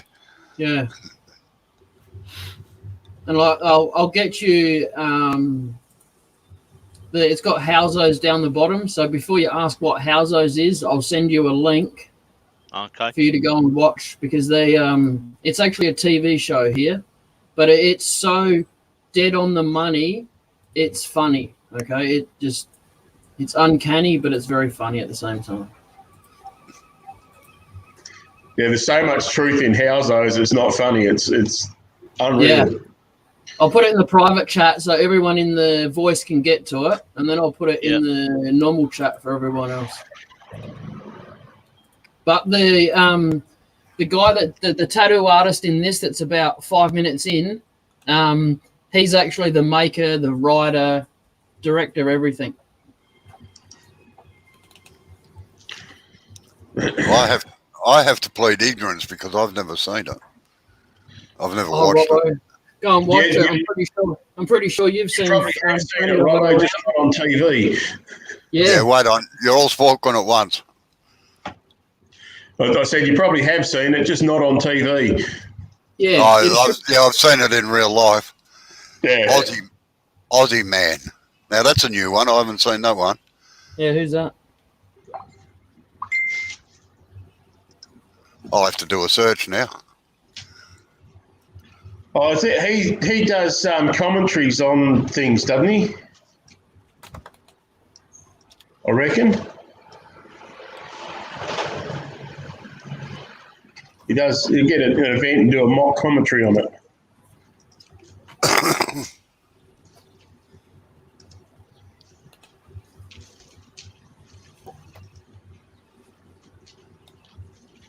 I don't know how well you can see it, but next to the grass over there is a brown. Oh, yeah, I know who you're talking about now. Yeah. Fortunately, most Australians don't speak like him. Only in But he Victoria, does portray a reasonable sense of appropriateness and humour for an Aussie. He speaks a bit slower so the foreigners can understand him. Yeah.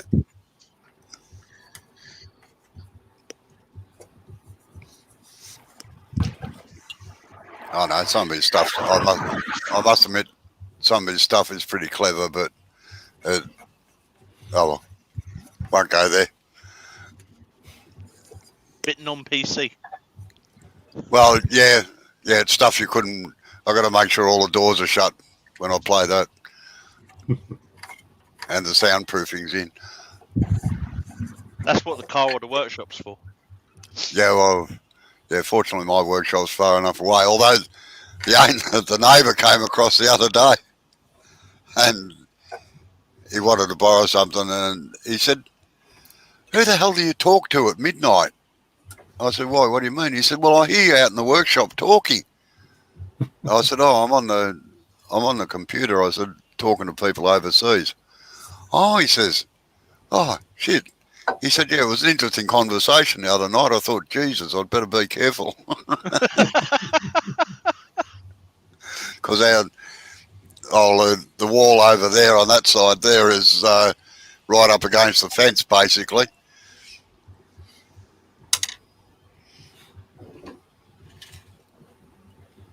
I never knew he could hear everything that was going on, though. Yeah, I reckon people must walk past my workshop and think, what the hell is he doing in there at that time of morning? Because I've got, like, the public footpath the other side of that wall. Oh, yeah. Geez, you want to put a TV out there or a monitor and you could have a curbside broadcast, you know? Like when I was growing up, when TV first came out, we got a place out there called Radio Rentals. And they used to have a TV set up in the window.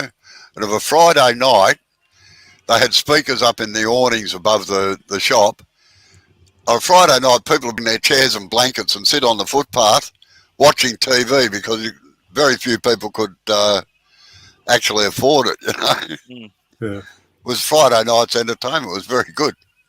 Don't see Radio Rentals over here anymore. No, there used to be a company by that name, didn't there? Yeah, that's what I was doing when 9/11 happened. I was window cleaning. Yeah. The Radio Rentals shop in the high street in Hobbs Heath. And I just started foaming the window up as the first plane it, and it was like, whoa. And the guy I was working with was the boss, and he was training me because I hadn't done window cleaning. And he went, "I've told you not to stop." I went, "Look what's just happened." Didn't do any more work after that. Well, I'll tell you what, it was fairly late at night here, and I was on the computer, and somebody put it up on one of the forums that I was on.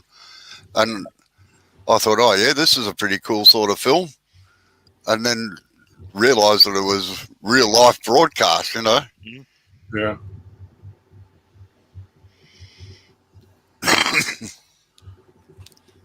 It's funny how you can remember what you were doing when certain events happened. Yeah.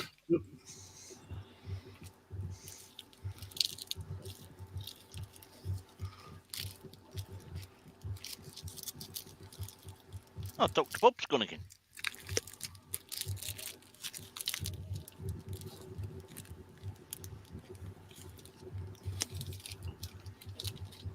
I thought I was going to get a customer there for a minute. Oh, geez, that's a bit upsetting. I looked at them and they went away, so it worked all right. Yeah, but you want to sell some stuff, Sid. I'm only care about selling my stuff. That's what I mean. You don't want to scare them off. I didn't look like I was going to look at woodwork. We got a turner like that down the museum. You'll have like 3 or 4 of us have our stuff out, and he'll see him pick up someone else's work, and he's like there with his, oh yeah, I did this, and mate, they'll buy whatever they want to buy. Yeah. You'll Don't actually. force it on people. It's funny. Sid, Jay and myself went to an exhibition when I was in Adelaide a couple of months ago now, and it was put on by one of the local clubs. And the bloke sitting there directed a couple of customers to what he did. Even to us, when we told him we were wood turners, he sort of nudged us along gently towards his stuff and said, "Oh, this is what I do," you know. Well, I've found that at all things where there's clubs involved, that everybody steers them toward their own products rather than trying to sell the stuff that's there. Which I suppose is normal human nature.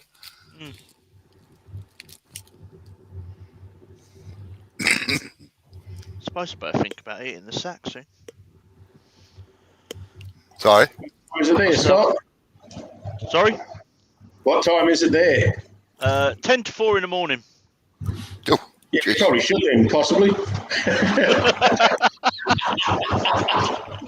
I'm only thinking that I've got to go to Tesco's at 9 o'clock in the morning. Oh, you get a good solid 3 hours sleep in then? We're only going that early because the NHS get in before the rest of the customers on a Sunday. Yeah, the Tesco's. My mum and dad went to England 15 years or so ago. For some unknown reason, my mother wanted to spend 18 months in England and Europe to see snow and this and that. Now, my mum is not related to any Poms, or, well, not in 5 generations anyway, but that was her desire, so Dad said, yeah, rightio. So I was virtually handling all their banking and everything over here. It was the first time they'd ever had a credit card. So, Sid, can you mute, please? So, anyway, I get a phone call at 3 o'clock in the morning. What have you done? And I said, why? What do you mean? What have I done? He said, I've just been highly embarrassed. He said, I was in bloody Tesco's. I had £55 worth of stuff on the cash register, went to pay with the card, and it got bounced. I said, oh, yeah. I said, you're spending too much of my money. I said, I'll put you on a ration, you know. And he said, don't you bloody dare. You know, starting to get a bit stroppy with me. And I said, I'm sorry, Dad. I said, look, I'll be down the bank in about 6 hours. He said, oh, look, he said, you need to do it now. I said, Dad, I said, it's 3 o'clock in the bloody morning. I said, the banks won't be open unless I break the window. I said, and then I'll end up in jail and you'll never get your money. So anyway, I fixed it up. And all that happened was a transfer took a bit longer because I only kept a minimum amount on the credit card just in case they lost it or, yeah, you know. So, but he'd overspent it. That was so. I said, "It's your fault, not mine."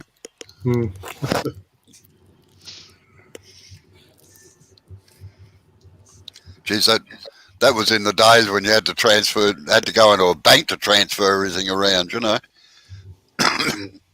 rather than sit on your sofa and do it on your mobile phone. Yeah. Oh, we were talking about it the other night, actually. A few friends, and we had their kids and everything there, and they couldn't believe that we had to book a phone call to the next state to make a phone call, you know.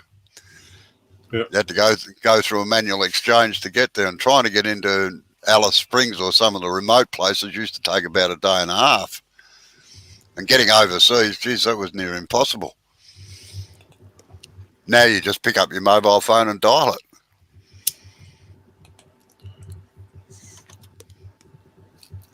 Well, the wife's grandparents have got, I think it's granddad's brother. Their family are all out in Australia. And where we've just put our nan in a home and we're sorting the house out, and we found all the telegrams that they used to send her, and it was like, what's that? Oh, yeah. What's that? Yeah. Telegram, geez, what's that? That ain't a text message or an email. And I used to have my signature registered in 12 banks around Australia because I used to work all through the outback and everything. And it wasn't a matter of just putting your passbook across the counter and getting money out. You still had to sign, but they had the black lights in where they used to slide it underneath to check the signature. Generally, the manager got involved too, you know, like comes in and verifies it as well as the teller to make sure that you're who you are. Thank goodness that part of our life is much easier now.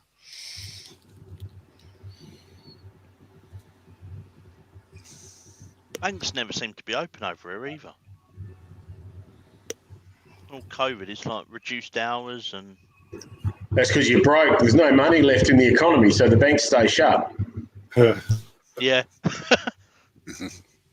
I wasn't broke this morning, so I eventually sold my truck that I had for sale. Oh, yeah. So I had 4 really nice £50 notes. They went in the bank. That's gone now. I wasn't speaking of you personally. I was speaking as the UK as a country. Oh, we're screwed, mate. I can't see it getting any better. I personally think a lot of countries are going to be screwed after they come out of this. Australia won't be looking too flash either. Yeah, good night, Lewis. Meant to find out Monday about coming out of lockdown and what the plan I can't is. remember who I was talking to the other day. It was on when I was doing the live stream, and sort of like Robbo's a little bit different because he's had a couple of lockdowns over there, but we've had one lockdown in South Australia for 3 days, and that was on incorrect information, and it got lifted early. We got no idea what you guys are going through. The thing is, not everyone's complying by it. No, that's the whole point. And that's what makes it hard. I mean, South Oz, there's people not complying here, but been lucky enough that they've managed to keep it out, or when it's come in, it's been mainly contained in the quarantine system. No, working nights this week has been the amount of youngsters out on the street. What are you doing? You're meant to be indoors. Well, that's the same. Like, we've just come out of a 5-day lockdown here, and this is where the trouble started today with me being cheesed off. I went down to town, and the Sunday market's operating. There must have been 400 or 500 people down there just wandering around with no masks or anything on it. And it's mandatory here that you do wear a mask if you're outside or can't maintain the distance between people, you know. I'm thinking to myself, God, yeah, bloody drongos. Oh, well, we'll see what happens, I suppose. The thing is, the infection rate's gone down here, but as soon as lockdown's lifted, everyone's going to go out, and it's going to go back up again. Yep, that's the problem. I had someone message me, I think it was Friday, asking me if I still wanted to do the exhibition at an art exhibition on the 24th of April. I don't even think it's going to go ahead. Yeah. She's still thinking that no, she can have this exhibition and people will go and she's got social distance. I'm not interested. No. Particularly in your occupation, you're exposed to it probably as much as what doctors and nurses and things are.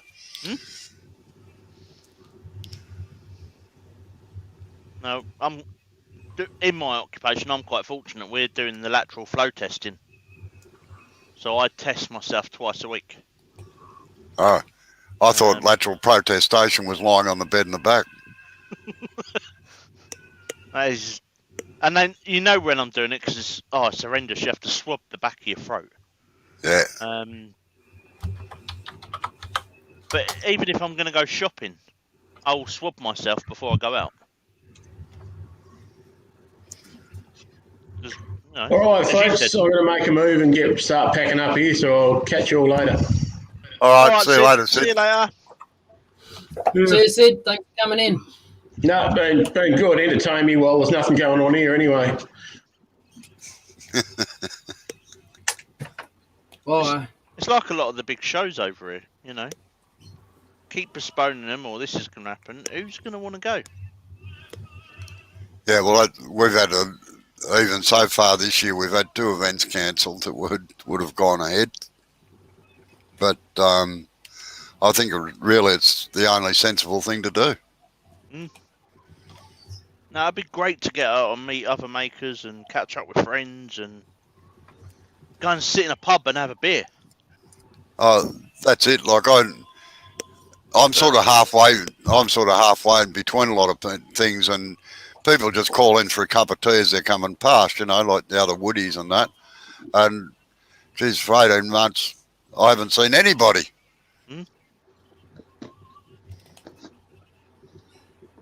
Except delivery drivers, because I just freight everything out. But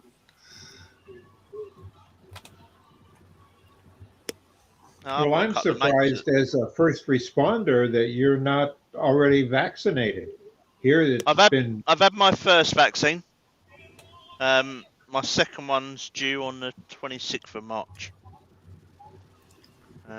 Yeah, here that was one of the very first things that hit when it hit the state is that But the vaccine, doctors, nurses, hospital staff, and anybody as a first responder that worked out of that hospital as their primary support.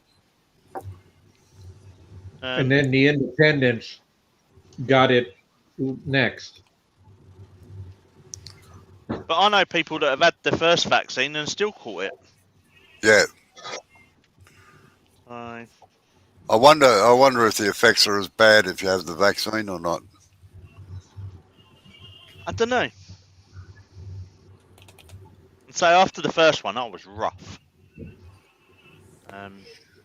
Well, you're not supposed to be drinking as well when you're having medicine, you know. I thought that's what you took it with. Oh, right. But A you know, Jim Beam chaser. no, you got to take your tablets for Jack Daniels, haven't you? Oh, yeah, well, that's right. Yeah.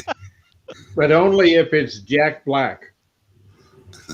Oh, what did I get bought the other day? Sour mash or something is a new one. Oh, right. Yeah, all right. See you later, John. See you later, John. See you, John. Thanks for coming in. I'm more of a single malt man than I am a bourbon or bourbon, however you want to say it.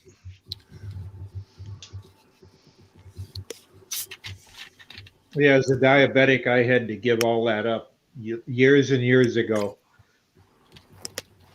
I had an employee that was a diabetic, only diagnosed while he was working for me.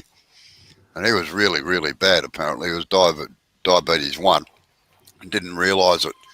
And anyway, he was with the nutritionist, and he said to the nutritionist, "Oh, am I allowed to have a glass of wine with a meal?" And she said, "No way." And she said, "Listen, pal, you can't even eat the grape." So, Robert's off as well. See you later, Robert. Robert, yeah. Don't forget to get the information in so you'll get the invitation to our club meeting tomorrow. See you, Robert. Yeah. See you later, Robert. And Harry. Sorry, Harry.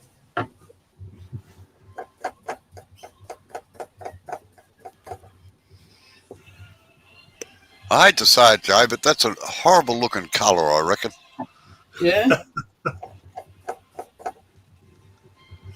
Yeah, I know, yeah. Looks like he's painting Vimto or something on the bottom of it. Got a what? It's like you're painting juice or something on the bottom of it.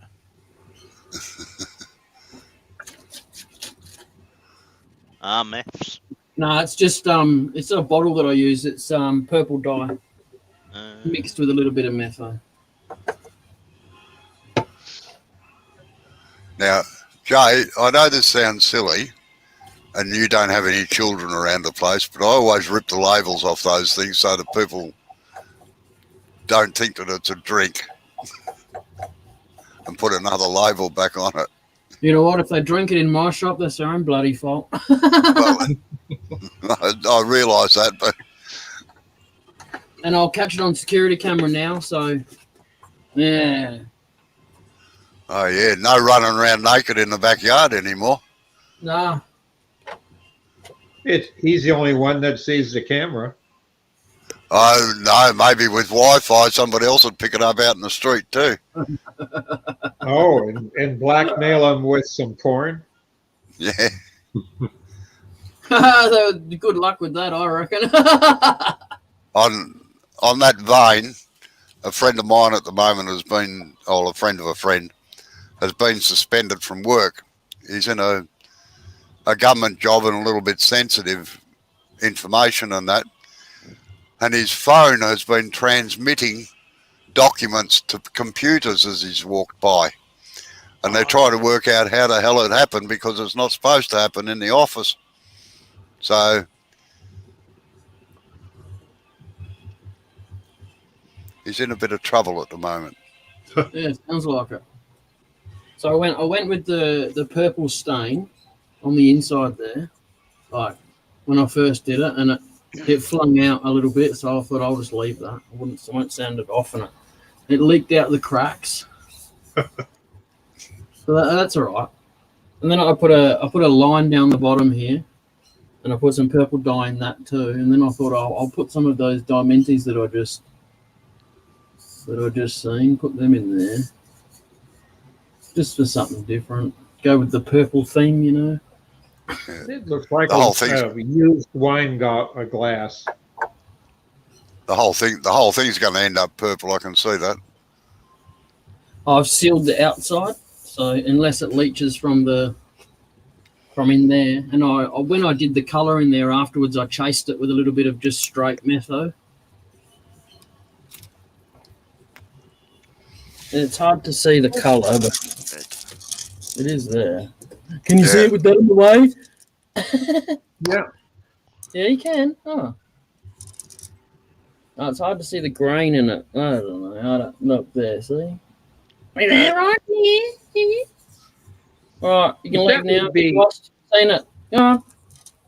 I think that would be an interesting piece of wood dyed that way and then sanded back so as only the purple stays in the grain. Yep. Yeah, that might work. I couldn't be bothered doing it, but it might work. I use that technique on some of the stuff that I do. Let it soak in and then sand it off. Oh, what the couldn't be bothered technique? That too. It's like I'm bored and nothing to do because I can't go anywhere. Yep. You've had your vaccination, haven't you? Yep. That means you can go and run naked down the street, doesn't it? In the snow, they would lock me up, but it would be in the hospital up on the 11th floor with a nice padded room. It might be all right. I mean, it was 6 Fahrenheit today. As long as you got internet access, it's all right. Yeah, that'd be true. Temperature's starting to come up then. What are you worried about? Yeah. It's been quite nice here today. It's actually very nice here at the moment. It's 22 degrees. Yeah, I got 27 in the shop. Yeah. And this is for the F people. The effing people. What's the temperature in centigrade? It's 27 where Jay is and 22 where I am. Tonight, expect a low of minus 12 degrees. We're at a -8 with an expected -12. Yeah, you can keep that. Sorry, I don't know that. But you have radio X minus enabled. Do you want to open it? No. I was saying to Dr. Bob the other day, I'm never, ever going to complain about the cold weather here anymore because it doesn't snow here. So what have I got to complain about? Only gets to like maybe -1 if I'm lucky, and that's for a couple of hours. Yeah, just in the mornings. Well, Yeah. that picture was just out the front door of my house after we got the snow shoveled. Was that one of your sons in the hoodie? Well, like grinned.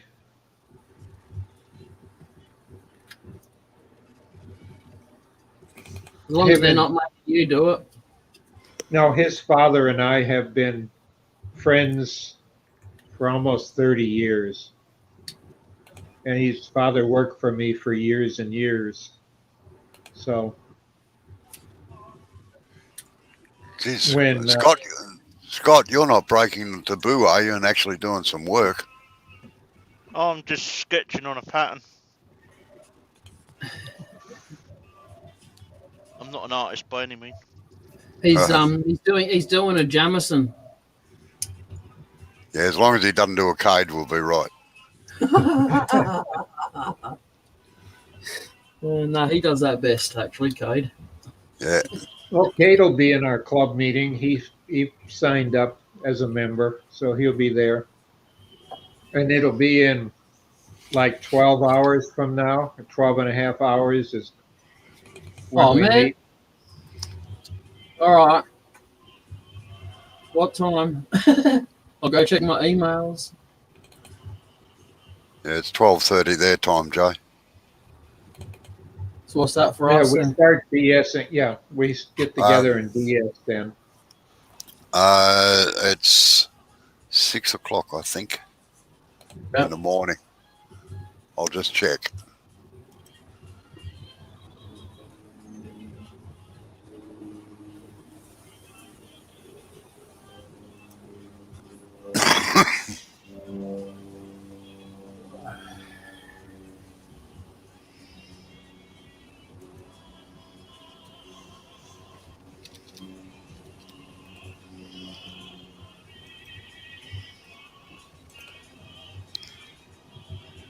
Should I have got an email to say that meeting's going on? Because I don't see it.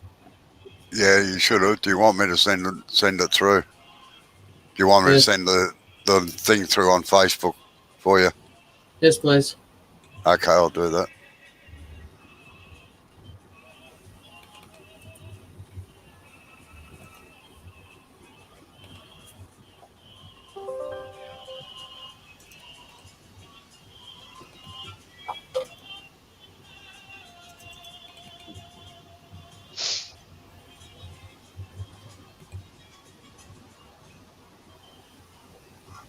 I'll just send through the little bit that's applicable. Yeah. Thank you.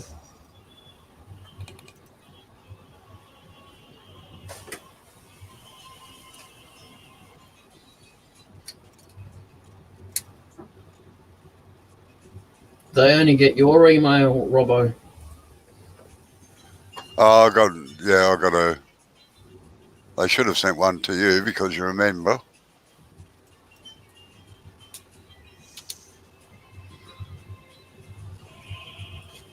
Right, just send it now. Thank you.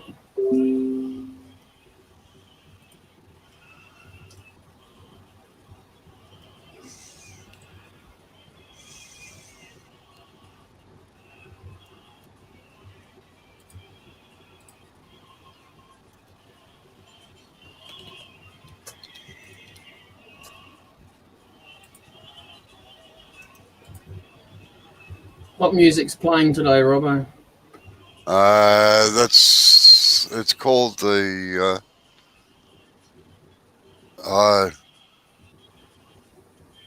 the 10 tenors or something. It is. It's doing opera music.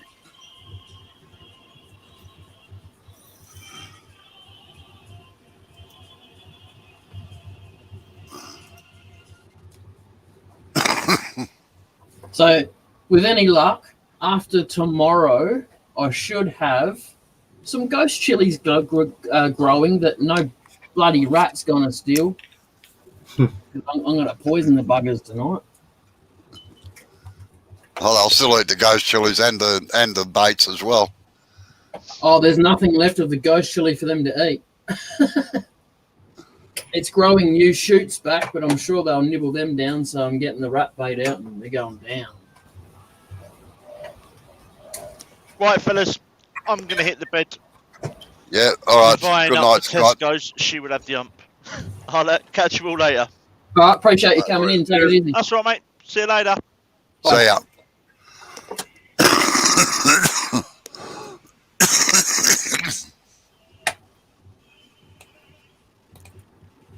Oh, that's all right, Dr. Bob. Robbo sent me the information, but thank you anyway. Okay, I just was sitting here. Oh, yeah, I see what you mean by the relative information there, Robbo. Dr. Bob just sent me the whole email. Yeah, well, that's...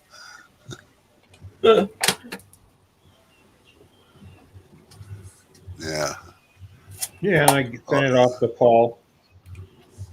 Yeah. I told Elijah it's 4:30 in the morning for us, so 4 o'clock in the morning for you. I'm going to go cry in the corner now. Disrupting my beauty sleep. Well, you can participate, but if you miss it, you can always log in as a member to the website and then play the meeting back. And you can actually, all the meetings you've missed are there, including the paid demos you can see. Yeah. No, I'd rather join with the live. That's more fun.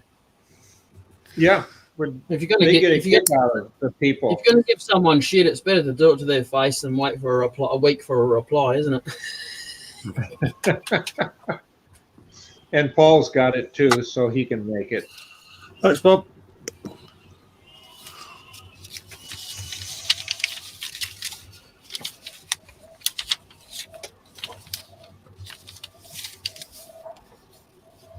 So I was figuring out my my security system that I bought the other day, and I went to take off a little snippet that I cut out where the rats were nibbling on me bloody chili plants, and I was going to put it on Facebook, but I don't know. It said it was in going to format it into MP4, and I got nothing that plays that apparently. Nothing on Windows 10 on my Windows 10 system or my Windows 8.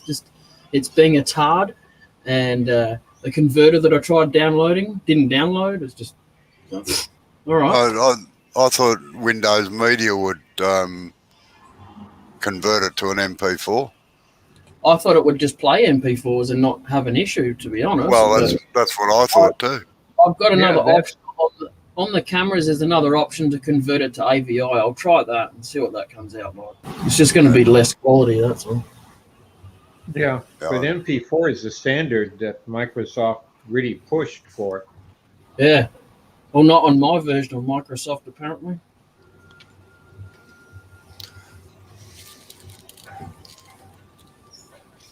Yeah, I use a program called AVS for editing all my videos and everything.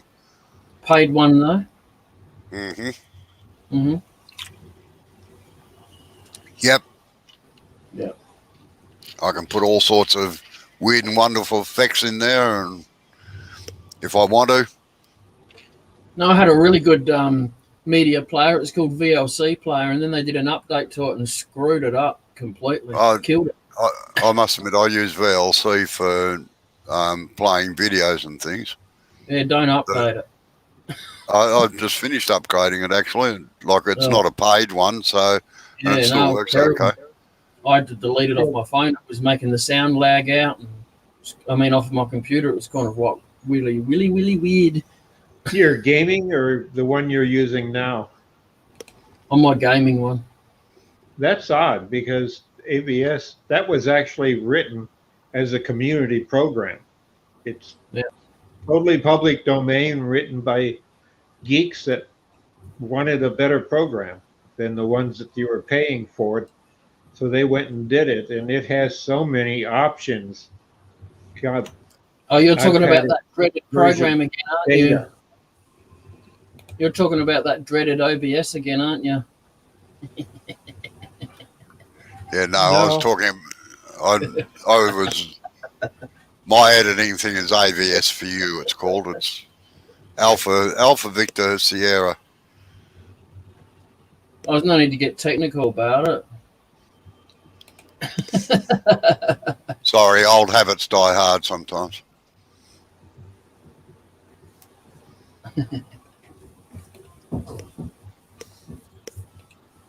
Well, I'm going to knock it on the head. Yeah. All right, then, Jay. No worries. See Good you to see you, tomorrow. Paul. And you.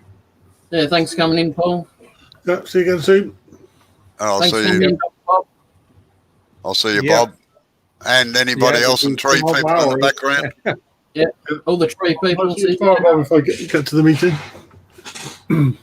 Sorry, what was that, Paul? I said I might see Bob tomorrow if I get to the Detroit Woodturners meeting. Yeah, no worries. Better time for you than this one. Yeah.